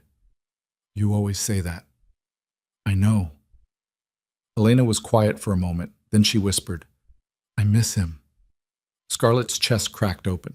She wanted to say she missed him too, wanted to admit that walking away from Luca in that factory had felt like ripping out her own heart. But she couldn't, because she was the mother, the protector, and her job was to keep Elena safe, no matter how much it destroyed her. "Get some sleep," Scarlett whispered. "We'll figure everything out tomorrow." Elena closed her eyes. Within minutes, she was asleep again. Scarlett sat on the edge of the bed and stared at her phone. 17 missed calls from Luca, 23 text messages. She opened the most recent one. "Please talk to me." Her fingers hovered over the keyboard. She wanted to respond. Wanted to tell him she was sorry for walking away. Wanted to tell him she didn't know how to do this without him. But before she could type anything, another message came through. "I know you're scared. I know you think running is the only way to protect Elena, but you're wrong. The safest place for both of you is with me." Scarlett's hands shook. She typed back before she could stop herself. "Your world almost got her killed." The response was immediate. "My world is the only reason she's still alive." "That's not good enough." "Then what is?" "Tell me what I need to do, and I'll do it." Scarlett closed her eyes. What did she need? She needed Luca to stop being who he was. She needed him to walk away from the violence and the danger and the empire he'd spent 7 years dismantling. She needed him to be a normal man with a normal life who could take Elena to school in the morning and tuck her in at night without worrying about assassins and ambushes. But that wasn't who Luca was, and it never would be. "There's nothing you can do." "I'm sorry." She turned off her phone before he could respond. Then she lay down beside Elena and tried to convince herself she'd made the right choice. Scarlett woke to sunlight streaming through the motel curtains and the sound of someone pounding on the door. She jerked upright, her heart slamming against her ribs. Elena sat up too, her eyes wide. "Mama?" The pounding came again, louder this time. "Dr. Vale, open the door." Scarlett's blood went cold. She recognized that voice. Angela. What the hell was Angela doing here? Scarlett climbed out of bed and moved to the door. She looked through the peephole. Angela stood outside wearing jeans and a leather jacket, her expression furious. Scarlett opened the door slowly. "How did you find me?" Angela pushed past her into the room. "I put a tracker on your phone 6 months ago after you started working late shifts alone. I was worried about you walking to your car at night." She turned to face Scarlett. "Guess it came in handy." Scarlett's hands curled into fists. "You need to leave." "Like hell I do. You disappeared from a safe house, assaulted one of Moretti's people, and drove 3 hours into the middle of nowhere with Elena. Do you have any idea how many laws you just broke? I was protecting my daughter. By kidnapping her and running away? I didn't kidnap her. She's my daughter. And Luca's daughter, too. The words hit harder than they should have. Scarlett turned away. He doesn't get to claim her. Not after everything he's done. Angela's voice softened. What exactly has he done, Scarlett? From where I'm standing, he saved your life multiple times. He also put us in danger in the first place. No, the people who wanted him dead put you in danger. There's a difference. Scarlett didn't answer. Angela stepped closer. Talk to me. What happened at that factory? Scarlett's throat tightened. She hadn't told anyone what happened, hadn't let herself think about it. But now, with Angela standing in front of her demanding answers, the words came pouring out. I walked into a trap. I brought Elena into a building full of armed men because I thought I was saving Luca, and I almost got her killed. Her voice cracked. I almost lost my daughter because I was stupid enough to believe I could fix this. Angela was quiet for a moment. Then she said, But you didn't lose her. That's not the point. Yes, it is. Because despite everything that happened, Elena is safe. She's alive, and she's sitting right there. Angela gestured toward the bed where Elena was watching them with wide eyes. So instead of punishing yourself for making a mistake, maybe you should focus on what comes next. What comes next is we disappear. We change our names. We move somewhere Luca can't find us. And we start over. You really think that's going to work? It has to. Angela shook her head. You can run as far as you want, Scarlett, but Elena is still going to ask about her father, and eventually she's going to resent you for keeping him away from her. Better resentment than dead. Is it? Scarlett opened her mouth to argue, but her phone buzzed. She'd forgotten she'd turned it back on. A text from an unknown number. We have Angela Chen's location. If you want her to live, you'll come back to New York, alone. DC. Scarlett's heart stopped. Angela frowned. What's wrong? Scarlett showed her the message. Angela's face went pale. DC? Who's DC? Scarlett's mind raced. Then it hit her. Dominic Caruso, Vincent's cousin. The one Luca had mentioned was still out there. We need to leave, Scarlett said. Right now. What? Why? Because they know you're here. Which means they're coming. Angela's eyes widened. Scarlett! The window exploded inward. Glass shattered across the room. Elena screamed. Scarlett grabbed her daughter and dove behind the bed. Gunfire tore through the motel room. Bullets ripped through drywall. Angela hit the floor. Scarlett couldn't see if she was hit. Couldn't see anything except Elena's terrified face pressed against her chest. The gunfire stopped. Footsteps crunched across broken glass. Dr. Vale? A man's voice. Calm. Professional. Come out. We're not here to hurt you. We just want to talk. Scarlett didn't move. If you don't come out, we'll drag you out, and your friend dies. Scarlett's hand shook. She looked at Elena. Stay here. Don't move. Don't make a sound. Mama, no. Do what I say. Scarlett kissed Elena's forehead. Then she stood slowly and raised her hands. 3 men stood in the ruins of the motel room, all armed, all pointing guns at her. The one in the middle was younger than the others. Early 20s, dark hair, cold eyes that looked exactly like Vincent's. Dominic Caruso. Dr. Vale, he said. So nice to finally meet you. Scarlett's voice was ice. What do you want? Simple. Luca Moretti's head. But since he's proven difficult to kill, I'll settle for the next best thing. Me. And your daughter. Scarlett's blood turned to ice. No. You don't have a choice. There's always a choice. Dominic smiled. Not this time. He gestured to one of his men. The man moved toward the bed. Scarlett lunged forward. One of the other men grabbed her, slamming her against the wall. Pain exploded through her shoulder. Elena! Scarlett screamed. Run! But Elena didn't run. She just sat frozen on the floor, crying. The man reached for her, and then the entire motel room exploded into chaos. Gunfire erupted from outside. Dominic's men scattered. Someone crashed through the door. Luca. He moved like death incarnate, gun raised, firing with surgical precision. Two of Dominic's men went down before they could even turn around. The third one grabbed Scarlett and pressed a gun to her head. Luca froze. Dominic smiled. "Drop the weapon, Moretti." Luca's eyes met Scarlett's, and in that moment she saw everything, the rage, the fear, the love. "Let her go," Luca said quietly. "I don't think so." "You want me?" "Here I am. Let her go, and we'll settle this." Dominic laughed. "You really think I'm that stupid? The moment I let her go, you'll put a bullet in my head." "Yes, I will." "Then I guess we're at an impasse." The gun pressed harder against Scarlett's temple. She could feel the man's finger tightening on the trigger. This was it. This was how she was going to die. And Elena was going to watch. But then Angela moved. Scarlett had forgotten about her. Angela had been lying on the floor this whole time, bleeding from a wound in her side. But now she pushed herself up, grabbed the heavy lamp from the nightstand, and swung it at the man holding Scarlett. The impact was brutal. The man's grip loosened. Scarlett tore free. Luca fired. The man went down. Dominic raised his gun toward Elena, and Scarlett threw herself in front of her daughter. The gunshot echoed through the room. Pain exploded through Scarlett's chest. She hit the floor hard.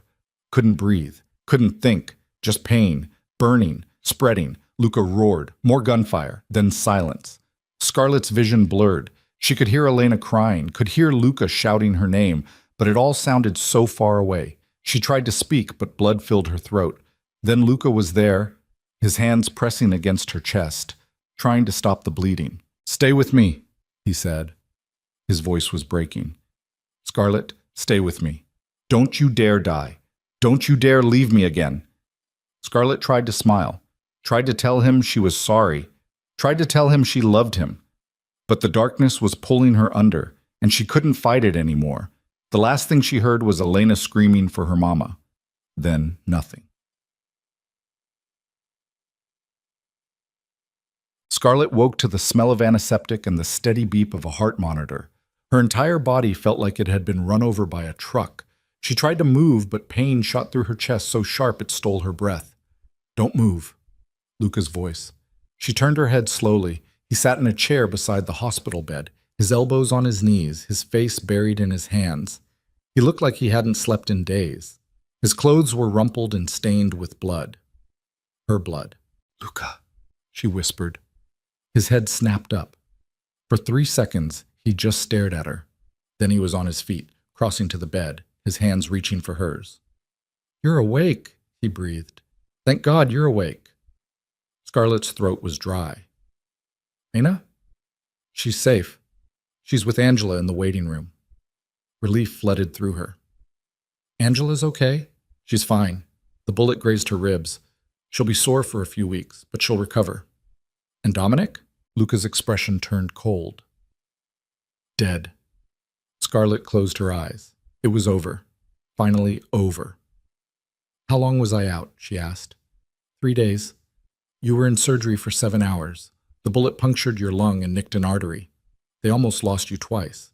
Scarlett's hands tightened around his. "I'm sorry." "Don't." "Luca, don't apologize. You threw yourself in front of a bullet to protect our daughter. You have nothing to be sorry for." Tears burned in Scarlett's eyes. "I walked away from you."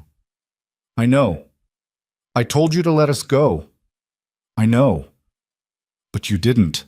Luca's voice cracked. "How could I? You're everything to me, Scarlett. You and Elena, and I would rather die than let you face this world alone." Scarlett's chest tightened. She wanted to argue, wanted to tell him she could protect herself. But the truth was, she couldn't. She'd tried. And she'd almost gotten everyone she loved killed. "I don't know how to do this," she whispered. "I don't know how to let you into our lives knowing that danger will always follow. Then we deal with it together." "It's not that simple." "Yes, it is." Luca leaned closer. "I've spent 7 years trying to dismantle my father's empire, trying to make the world safe enough for you and Elena to exist in. And I failed, because no matter how many enemies I eliminate, there's always going to be one more person seeking revenge, one more threat." He paused. "But I'm done running from it. I'm done trying to protect you by staying away. Because the truth is, the only way to keep you safe is to be there, to stand between you and whatever comes next. And I'm ready to do that for the rest of my life. If you'll let me." Scarlett stared at him, at the man who'd destroyed her life and saved it more times than she could count, at the father who'd missed 7 years of his daughter's life and was desperate to make up for every second, at the person she'd never stopped loving, no matter how hard she tried. "I'm scared," she whispered. "So am I." "What if something happens to you? Then you'll survive. Because that's what you do. You survive." Scarlett's tears spilled over. "What if something happens to Elena?" Luca's voice turned absolute. "It won't. Because I will burn this entire world to the ground before I let anyone hurt her." Scarlett believed him, because she'd seen what Luca was capable of, had seen the bodies he'd left behind to protect them. And she knew that if it came down to choosing between the world and his daughter, Luca would choose Elena every single time. "Okay," she whispered. Luca froze. "Okay? Okay. You can be part of our lives, but there are rules. Anything. First, you don't lie to me, ever. I don't care how bad the truth is. I need to know what we're facing. Done. Second, you let me make decisions about Elena's safety. I'm her mother. I get final say." "Agreed." "And third," Scarlett's voice softened, "you don't disappear again, no matter what happens, no matter how dangerous things get. You stay." Luca's eyes burned with intensity. "I'll stay. Promise me." "I promise." Scarlett pulled him closer. Their foreheads touched. And for the first time in 7 years, Scarlett let herself believe that maybe, just maybe, they could actually make this work. 2 weeks later, Scarlett was discharged from the hospital. Elena had visited every single day, bringing drawings and stories, and an endless stream of questions about when Mama was coming home. Luca had been there too, every day, every hour. He'd barely left Scarlett's side except when the doctors forced him out for medical procedures. And slowly, Scarlett had started to see glimpses of the man she'd fallen in love with 7 years ago. The man who listened when Elena talked about school. The man who made Scarlett laugh even when she was in pain. The man who looked at both of them like they were the only things in the world worth fighting for. Angela had been cleared to return to work, though she'd made Scarlett promise to call her every single day to prove she was still alive. And the threats, the enemies from Luca's past, had finally gone quiet. Dominic Caruso had been the last one, the last person seeking revenge. And with him gone, Luca's past was finally, truly dead. Or so they thought. The day Scarlett was discharged, Luca drove her and Elena back to Manhattan. They couldn't go back to Scarlett's old apartment. It was still a crime scene, and even if it wasn't, Scarlett couldn't imagine living there again after what had happened. Instead, Luca brought them to a penthouse overlooking Central Park, the same penthouse where he'd proposed to her 7 years ago. Scarlett froze when she recognized it. "Luca, I know," he said quietly. "But I kept it, all these years, because I couldn't bring myself to let it go." Scarlett walked through the space slowly. Everything was exactly as she remembered. The floor-to-ceiling windows, the modern furniture, the view of the park stretching out beneath the skyline. Elena ran to the windows, pressing her hands against the glass. "Mama, look how high up we are." Scarlett couldn't speak. Luca stepped beside her. "I want you to move in. Both of you. This place is already secure. The building has private security, bulletproof windows, panic rooms on every floor. It's the safest place in the city." Scarlett's throat tightened. "You want us to live here?" "I want you to have a home, a real home. Not a safe house or a motel. Somewhere Elena can grow up without being scared." "And you?" Luca hesitated. "I'll stay wherever you want me to stay. I can get a place nearby. Or I can stay here. Whatever makes you comfortable." Scarlett looked at him. At the man who'd given up everything to protect them. At the father who'd missed 7 years and was desperate not to miss another second. "Stay," she said quietly. Luca's eyes widened. "You mean stay here, with us. Be a family." Luca's breath hitched. Then he pulled Scarlett into his arms and held her so tight she could barely breathe. "Thank you," he whispered against her hair. "Thank you for giving me another chance." Scarlett closed her eyes. She didn't know if this was the right decision, didn't know if they could actually build a life together after everything that had happened, but she was willing to try. For Elena. For herself. For the family they'd never gotten the chance to be. That night, after Elena had fallen asleep in her new bedroom, Scarlett and Luca sat on the penthouse balcony overlooking the city. The lights of Manhattan stretched out beneath them like stars. Scarlett leaned against Luca's shoulder, and he wrapped his arm around her. "I have something for you," Luca said quietly. Scarlett looked up. He pulled a small box from his pocket and opened it. Inside was a ring, the same engagement ring he'd given her 7 years ago, the one she'd sold to pay for medical school. "How did you—" "I spent 2 years tracking it down. Went to every pawn shop, every collector, every auction house in the city, and 3 months ago I finally found it." Scarlett's hands shook as she took the ring. It looked exactly the same. Small diamond, simple band, nothing extravagant, just perfect. "I'm not asking you to marry me," Luca said quietly. "Not yet. I know we have a lot to work through, a lot to rebuild, but I wanted you to have this, as a reminder that I never stopped loving you, and I never will." Scarlett's vision blurred with tears. She slipped the ring onto her finger. It fit perfectly. "I love you too," she whispered. Luca kissed her, soft, gentle, like they had all the time in the world. And for the first time in 7 years, Scarlett let herself believe they actually did. But the peace didn't last. 3 days later, Luca got a phone call that changed everything. Scarlett was in the kitchen making breakfast when she heard him shouting in the other room. She ran to find him. He stood in the middle of the living room, his phone pressed to his ear, his face pale. "What do you mean they're still operational?" he said.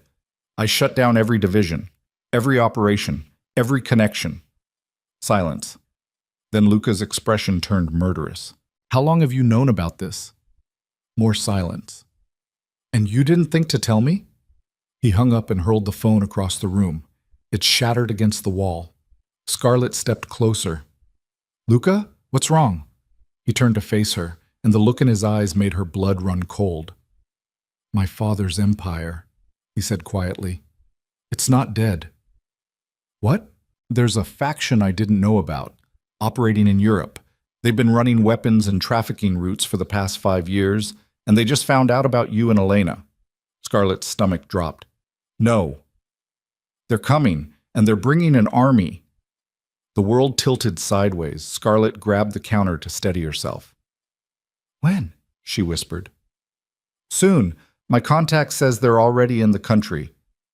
"How many?" "Enough." Scarlett's hands curled into fists. She'd known this peace was too good to be true, had known that no matter how many enemies Luca killed, there would always be one more. But she'd let herself hope anyway. And now that hope was turning to ash. "What do we do?" she asked. Luca's voice turned cold. "We fight." "Luca, I'm done running, Scarlett. I'm done letting these people dictate our lives, so we end this, once and for all." "How?" Luca crossed the room and pulled her into his arms. "Together," he said simply. Scarlett closed her eyes. She'd spent 7 years trying to protect Elena from Luca's world. But now she understood the truth. The only way to protect Elena was to destroy that world completely. And if that meant standing beside Luca and fighting, then that's exactly what she would do. "Okay," she whispered. "Together." Luca kissed her forehead. Then he pulled out his phone and started making calls. And Scarlett knew that the final battle was coming. The one that would either set them free or destroy them all. The war came to Manhattan on a Tuesday morning. Scarlett woke to the sound of Luca's voice in the hallway, low and urgent, speaking to someone on the phone. She checked the clock. 5:30. Elena was still asleep in her room down the hall. Outside the penthouse windows, the city was just beginning to wake, dawn bleeding pink and gold across the skyline. She found Luca in his office, surrounded by monitors displaying security camera feeds from around the building. 3 of his men stood with him, all armed, all wearing expressions that made Scarlett's stomach twist. "How many?" Luca asked into the phone. A pause. Then his jaw tightened. "When?" Another pause. "Understood. Keep me updated." He hung up and turned to find Scarlett standing in the doorway. "They're here," he said quietly. 12 armed men. They hit one of my warehouses in Brooklyn an hour ago, killed everyone inside, left a message on the wall." Scarlett didn't want to ask, but she had to. "What did it say?" We're coming for your family. The words hit like a physical blow. Scarlett's hands curled into fists. We need to get Elena out of the city. Already arranged. I have a team standing by to take her to a secure location upstate. She'll be protected by the best people I have. I'm going with her. No. Luca? You're staying here. With me. Scarlett's voice rose. Like hell I am. My daughter needs me. Your daughter needs you alive. And the only way to guarantee that is to end this today. Luca crossed the room and gripped her shoulders. These people aren't going to stop, Scarlett. They're not going to negotiate or disappear or give up. The only way this ends is if we kill every single one of them. Then let's do that and get Elena out first. We can't. They're already watching the building. The moment we try to move her, they'll attack. The only chance we have is to draw them here, on our terms, where we control the environment. Scarlett's throat tightened. You want to use Elena as bait. No, I want to use us as bait. Elena will be in the panic room. She won't even know what's happening, but they think she's here, which means they'll come. And when they do, we'll be ready. Scarlett stared at him. Every instinct in her body screamed at her to grab Elena and run, but she'd tried running, and it had almost gotten them all killed. Okay, she whispered. What do you need me to do? Luca's expression softened. I need you to trust me. Can you do that? Scarlett nodded, even though trust felt like the hardest thing in the world right now. Luca turned to his men. Get the building locked down. I want eyes on every entrance, every exit, every possible breach point, and get Dr. Chen on the phone. Tell her to come here immediately. One of the men nodded and left. Scarlett frowned. Why Angela? Because if this goes bad, we're going to need a surgeon, and she's the only one I trust. The weight of those words settled over Scarlett like lead. This wasn't just a fight. This was a last stand. Angela arrived 40 minutes later carrying a medical bag and wearing an expression that said she already knew exactly how insane this plan was. You're using the penthouse as a kill box, she said the moment she walked through the door. Luca nodded. Yes. And you want me here in case someone gets shot? Yes. You're both out of your minds. Scarlett stepped forward. Angela, you don't have to do this. You can leave right now. No one would blame you. Angela set her medical bag down on the counter. If I leave, who's going to patch you up when you do something stupid? Scarlett's throat tightened. Thank you. Angela just shook her head. Don't thank me yet. Wait until we all survive this. Luca handed Angela a bulletproof vest. Put this on and stay in the panic room with Elena. No matter what you hear out here, you don't open that door unless I tell you it's safe. Angela took the vest. What about you two? We'll be fine. That's not an answer. Luca's voice turned hard. It's the only answer I have. Angela looked at Scarlett. Scarlett forced a smile. We'll be fine. Another lie. But Angela didn't call her on it. She just put on the vest and went to wake Elena. Elena didn't understand what was happening. Scarlett could see it in her daughter's eyes as she explained that they were going to play a game today, a game where Elena had to stay in a special room with Aunt Angela and be very, very quiet. Why? Elena asked. Because it's important. But I don't want to play that game. I want to stay with you and Luca. Scarlett's chest cracked open. She knelt down so she was eye level with her daughter. I know, baby. But sometimes we have to do things we don't want to do because they keep us safe. Are you going to be safe? Scarlett's voice caught. Yes. Promise? I promise. Another lie. But Elena smiled, and that was all that mattered. Scarlett hugged her daughter so tight she thought her ribs might break. I love you, Elena, more than anything in the world. I love you too, Mama. Then Angela led Elena toward the panic room, and Scarlett watched them disappear behind the reinforced steel door. The lock clicked into place. And Scarlett was alone with Luca and his men, and the knowledge that in the next few hours, people were going to die. Maybe even her. Luca's hand found hers. You ready? Scarlett looked at him, at the man she'd loved and lost and found again, at the father who'd missed 7 years but was willing to die to make up for them. No, she said honestly. But let's do it anyway. Luca almost smiled. Then the building's security system started screaming. They came through the lobby, 12 armed men wearing tactical gear and carrying weapons that looked like they belonged in a war zone. Luca's security team tried to stop them on the ground floor, but the attackers cut through them like they were nothing. Scarlett watched it happen on the monitors in Luca's office. Watched Luca's people die. Watched the attackers move toward the elevators with brutal efficiency. "They're coming," one of Luca's men said unnecessarily. Luca was already moving. He handed Scarlett a gun. "Do you know how to use this?" "I'm a surgeon, not a soldier." That wasn't the question. Scarlett took the gun. Her hands shook. She'd never held a weapon before, never wanted to. But now, with armed men coming to kill everyone she loved, she didn't have a choice. "Point and shoot," Luca said. "Don't think. Just react." Scarlett nodded. Luca positioned his men throughout the penthouse, 2 by the elevator, 2 covering the emergency stairwell, 1 watching the windows in case they tried to rappel down from the roof. Then he pulled Scarlett behind the kitchen island. "Stay low. Stay quiet. And if I tell you to run, you run. No arguments." "Luca, promise me, Scarlett." She looked into his eyes, and she saw fear there. Real fear. Not for himself, for her. "I promise," she whispered. The elevator dinged. The doors slid open, and all hell broke loose. Gunfire exploded through the penthouse. Bullets tore through walls, shattered windows, ripped apart furniture. Luca's men returned fire.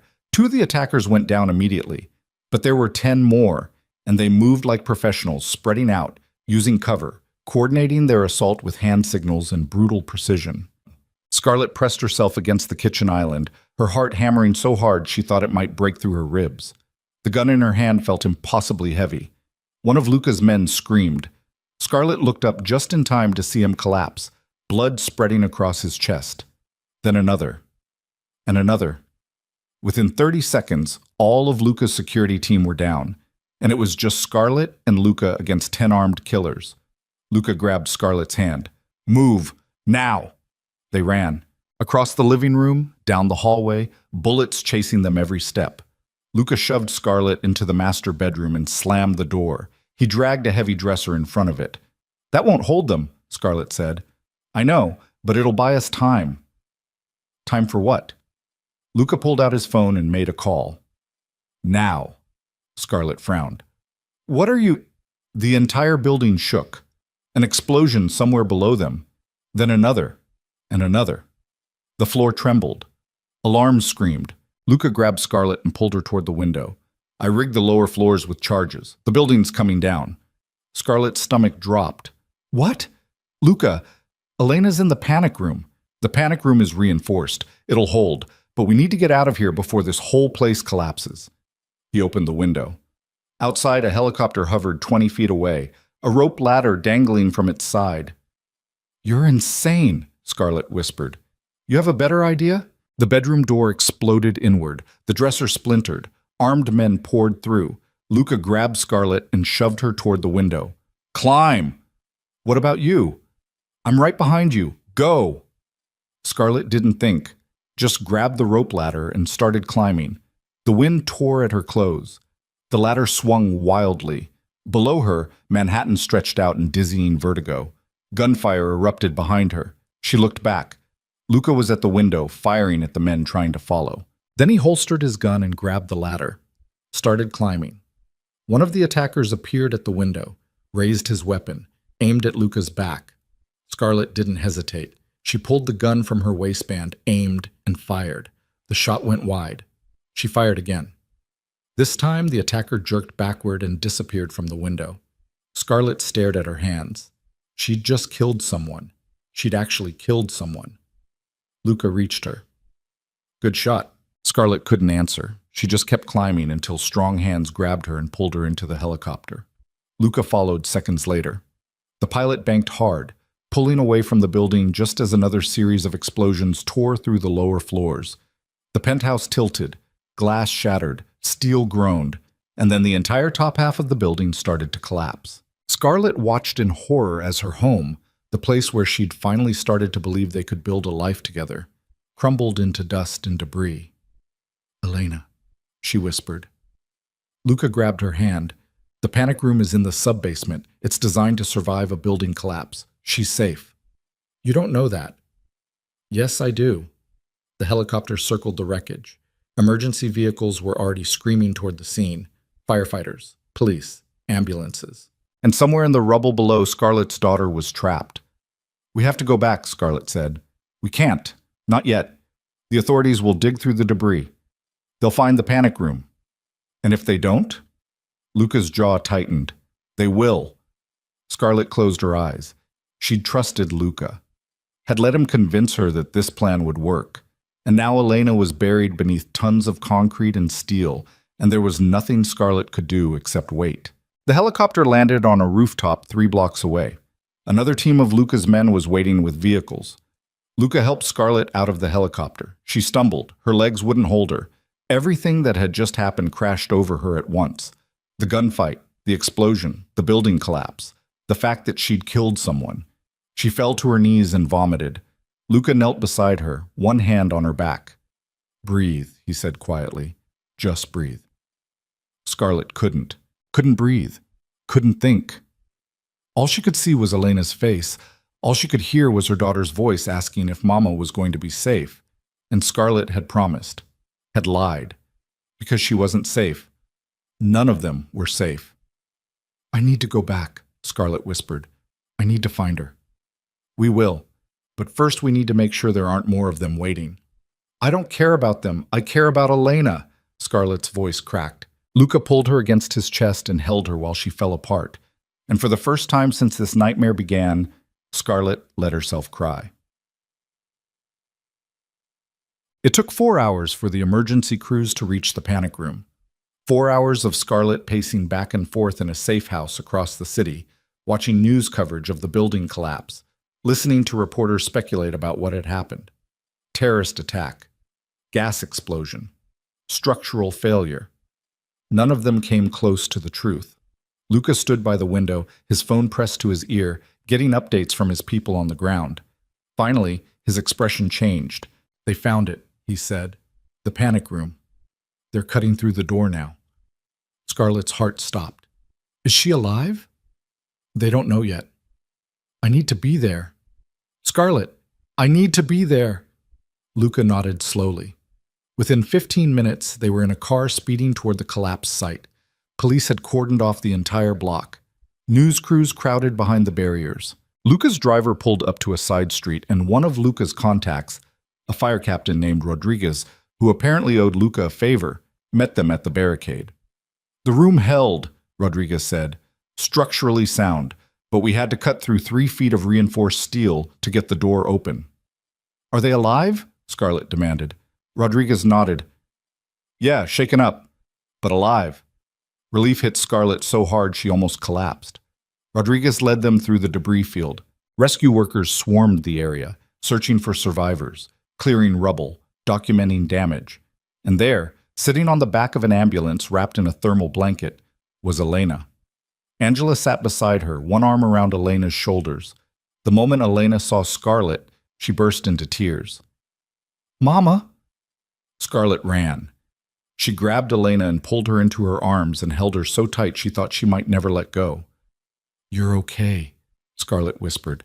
You're okay. You're safe. Elena sobbed against her chest. I was so scared. The building was shaking and there were loud noises, and Aunt Angela said everything was fine, but I didn't believe her. It's over now, baby. It's all over. Scarlett looked up at Angela. Angela's face was pale, but she smiled. Told you we'd survive. Scarlett laughed through her tears. Luca stood a few feet away, watching them. Elena pulled back from Scarlett and looked at him. Luca? He stepped closer. Yeah? Were you scared too? Luca's throat worked. Terrified. Elena reached for his hand, and when she did, something in Luca's expression shattered. He knelt down beside her and wrapped his arms around both Elena and Scarlett. And for the first time since this nightmare began, Scarlett felt like they might actually be okay. The investigation took weeks. Police wanted to know what had caused the building to collapse. Fire marshals wanted to know if there had been explosives involved. Federal agents wanted to know if it was terrorism.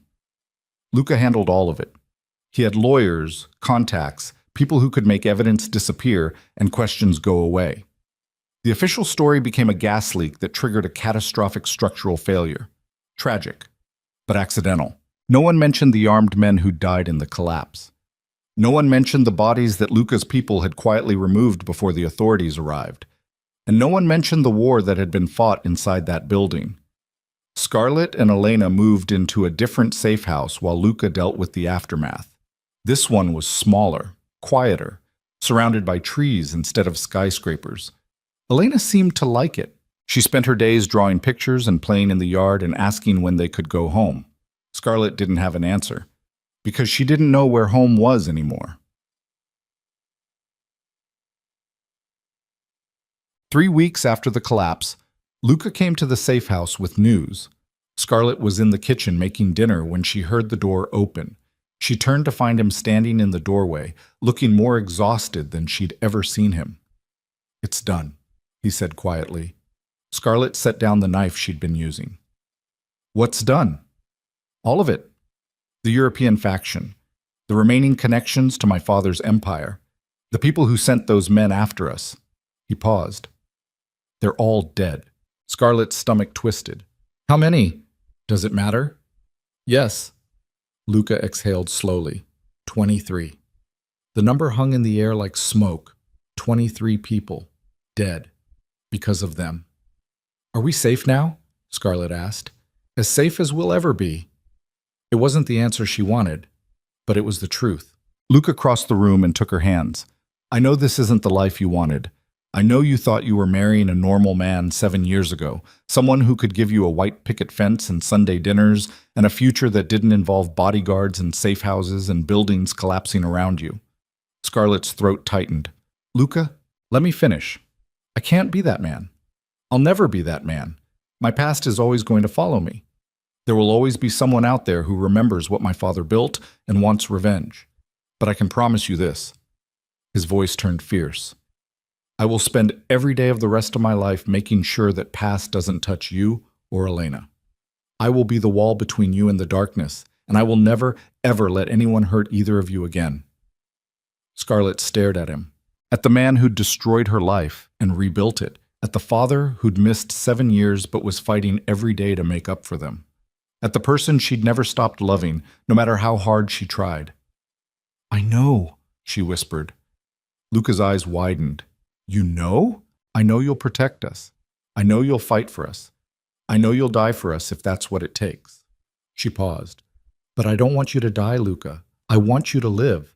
I want you to be there when Elena graduates high school. I want you to walk her down the aisle someday. I want you to meet your grandchildren. And I want to grow old with you without wondering if today's the day someone finally catches up to your past." "I want that too." "Then give me something normal. Just one thing. Something we can hold on to when everything else goes to hell." Luca was quiet for a long moment. Then he smiled. It was small, broken, but real. "Marry me," he said. Scarlett's breath caught. "What?" "Marry me. Not because I'm trying to fix the past, not because I owe you, but because I love you. Because I want to spend the rest of my life with you. Because you're the only person who's ever seen the worst parts of me and stayed anyway." Scarlett's vision blurred with tears. "You already proposed to me 7 years ago." "I know, but I'm not that man anymore. And you're not the same woman you were. So I'm asking again. As the people we are now, will you marry me, Scarlett Vale?" Scarlett looked down at the engagement ring still on her finger, the one Luca had spent 2 years tracking down, the one that represented everything they'd lost and everything they'd found again. "Yes," she whispered. Luca pulled her into his arms and kissed her, and for the first time in 7 years, Scarlett felt like they were finally moving forward instead of running from the past. They got married 6 months later, not in a big ceremony with hundreds of guests and photographers and spectacle, just a small gathering in a private chapel overlooking the Hudson River. Angela was there, a few of Luca's most trusted people, and Elena, wearing a white dress and carrying flowers, walking between her parents and holding both their hands. The officiant asked if they took each other for better or worse, in sickness and in health, for richer or poorer. Scarlett thought about everything they'd survived. The gunfights, the betrayals, the buildings collapsing around them. The years of separation and pain and fear, and she realized that they'd already lived through the worst. Anything that came next would be survivable, because they'd survived together. "I do," she said. Luca's voice was steady. "I do." The officiant pronounced them married, and when Luca kissed her, Elena cheered so loud it echoed through the chapel. What? The reception was small, just dinner and dancing and cake. Elena insisted on dancing with Luca first, standing on his shoes while he waltzed her around the room. Scarlett watched them together, father and daughter. Finally, together. And she thought about the journey that had brought them here, the broken promises, the second chances, the choice to fight for each other instead of running away. Later, when Elena had fallen asleep in a chair with frosting on her face, Scarlett and Luca stood on the balcony overlooking the river. "Do you regret it?" Luca asked quietly. "Regret what?" "Saying yes, marrying me, choosing this life." Scarlett thought about it, about the scars she'd carry forever, about the nightmares that still woke her in the middle of the night, about the fact that their lives would never be truly normal. But then she thought about Elena's laugh, about the way Luca looked at their daughter like she was the most important thing in the world, about the family they'd built from the wreckage of their past. "No," she said honestly. "I don't regret it." Luca pulled her closer. "Even after everything?" "Especially after everything, because everything we survived made us who we are. And I wouldn't change that." Luca rested his forehead against hers. And in that moment, Scarlett understood something she hadn't before. Love wasn't about finding someone perfect. It was about finding someone worth fighting for, someone worth surviving for, someone worth rebuilding your life around after the whole world burned down. And Luca Moretti, for all his flaws and darkness and violent past, was that person for her. Boss. 2 years later, Luca stood in an empty warehouse in Brooklyn. This was the last one, the final piece of his father's empire that still existed. He'd spent the last 24 months dismantling everything else, shutting down operations, severing connections, burning bridges that could never be rebuilt. And now there was just this. One building, one legacy, one last tie to a world he wanted to leave behind forever. He pulled out a lighter, set it to the gasoline he'd spread across the floor, and watched as the flames consumed everything his father had built. When the fire department arrived, all they found was ash. Luca drove home to the house he'd bought in Westchester. Nothing fancy, just a normal house in a normal neighborhood with a yard where Elena could play and neighbors who didn't know anything about his past. Scarlett was in the kitchen when he walked in. She looked up from the pasta she was making. "Did you do it?" "Yeah?" "How do you feel?" Luca thought about it. For years he'd carried the weight of his father's empire, the guilt, the responsibility, the knowledge that everything his father had built was poison, but now it was gone. All of it. And Luca felt lighter than he had in his entire life. "Free," he said finally. Scarlett smiled and crossed the kitchen to kiss him.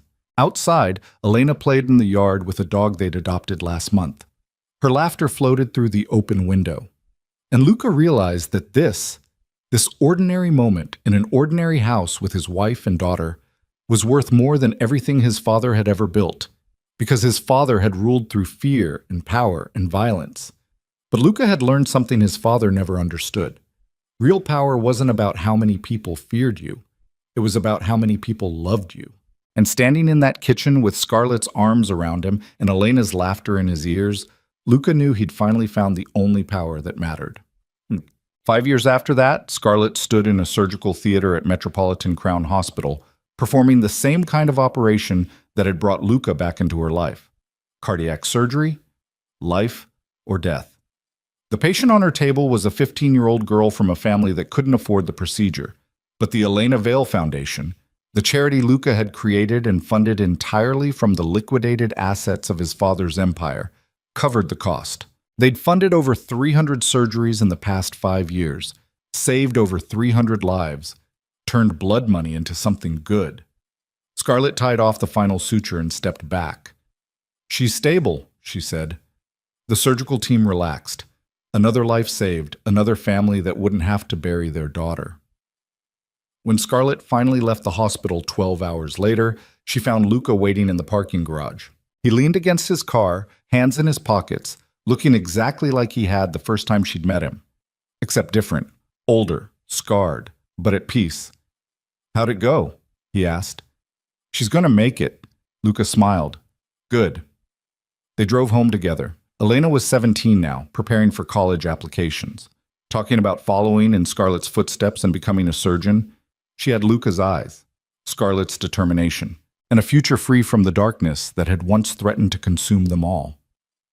That night, after Elena had gone to bed, Scarlett and Luca sat on their back porch watching the stars.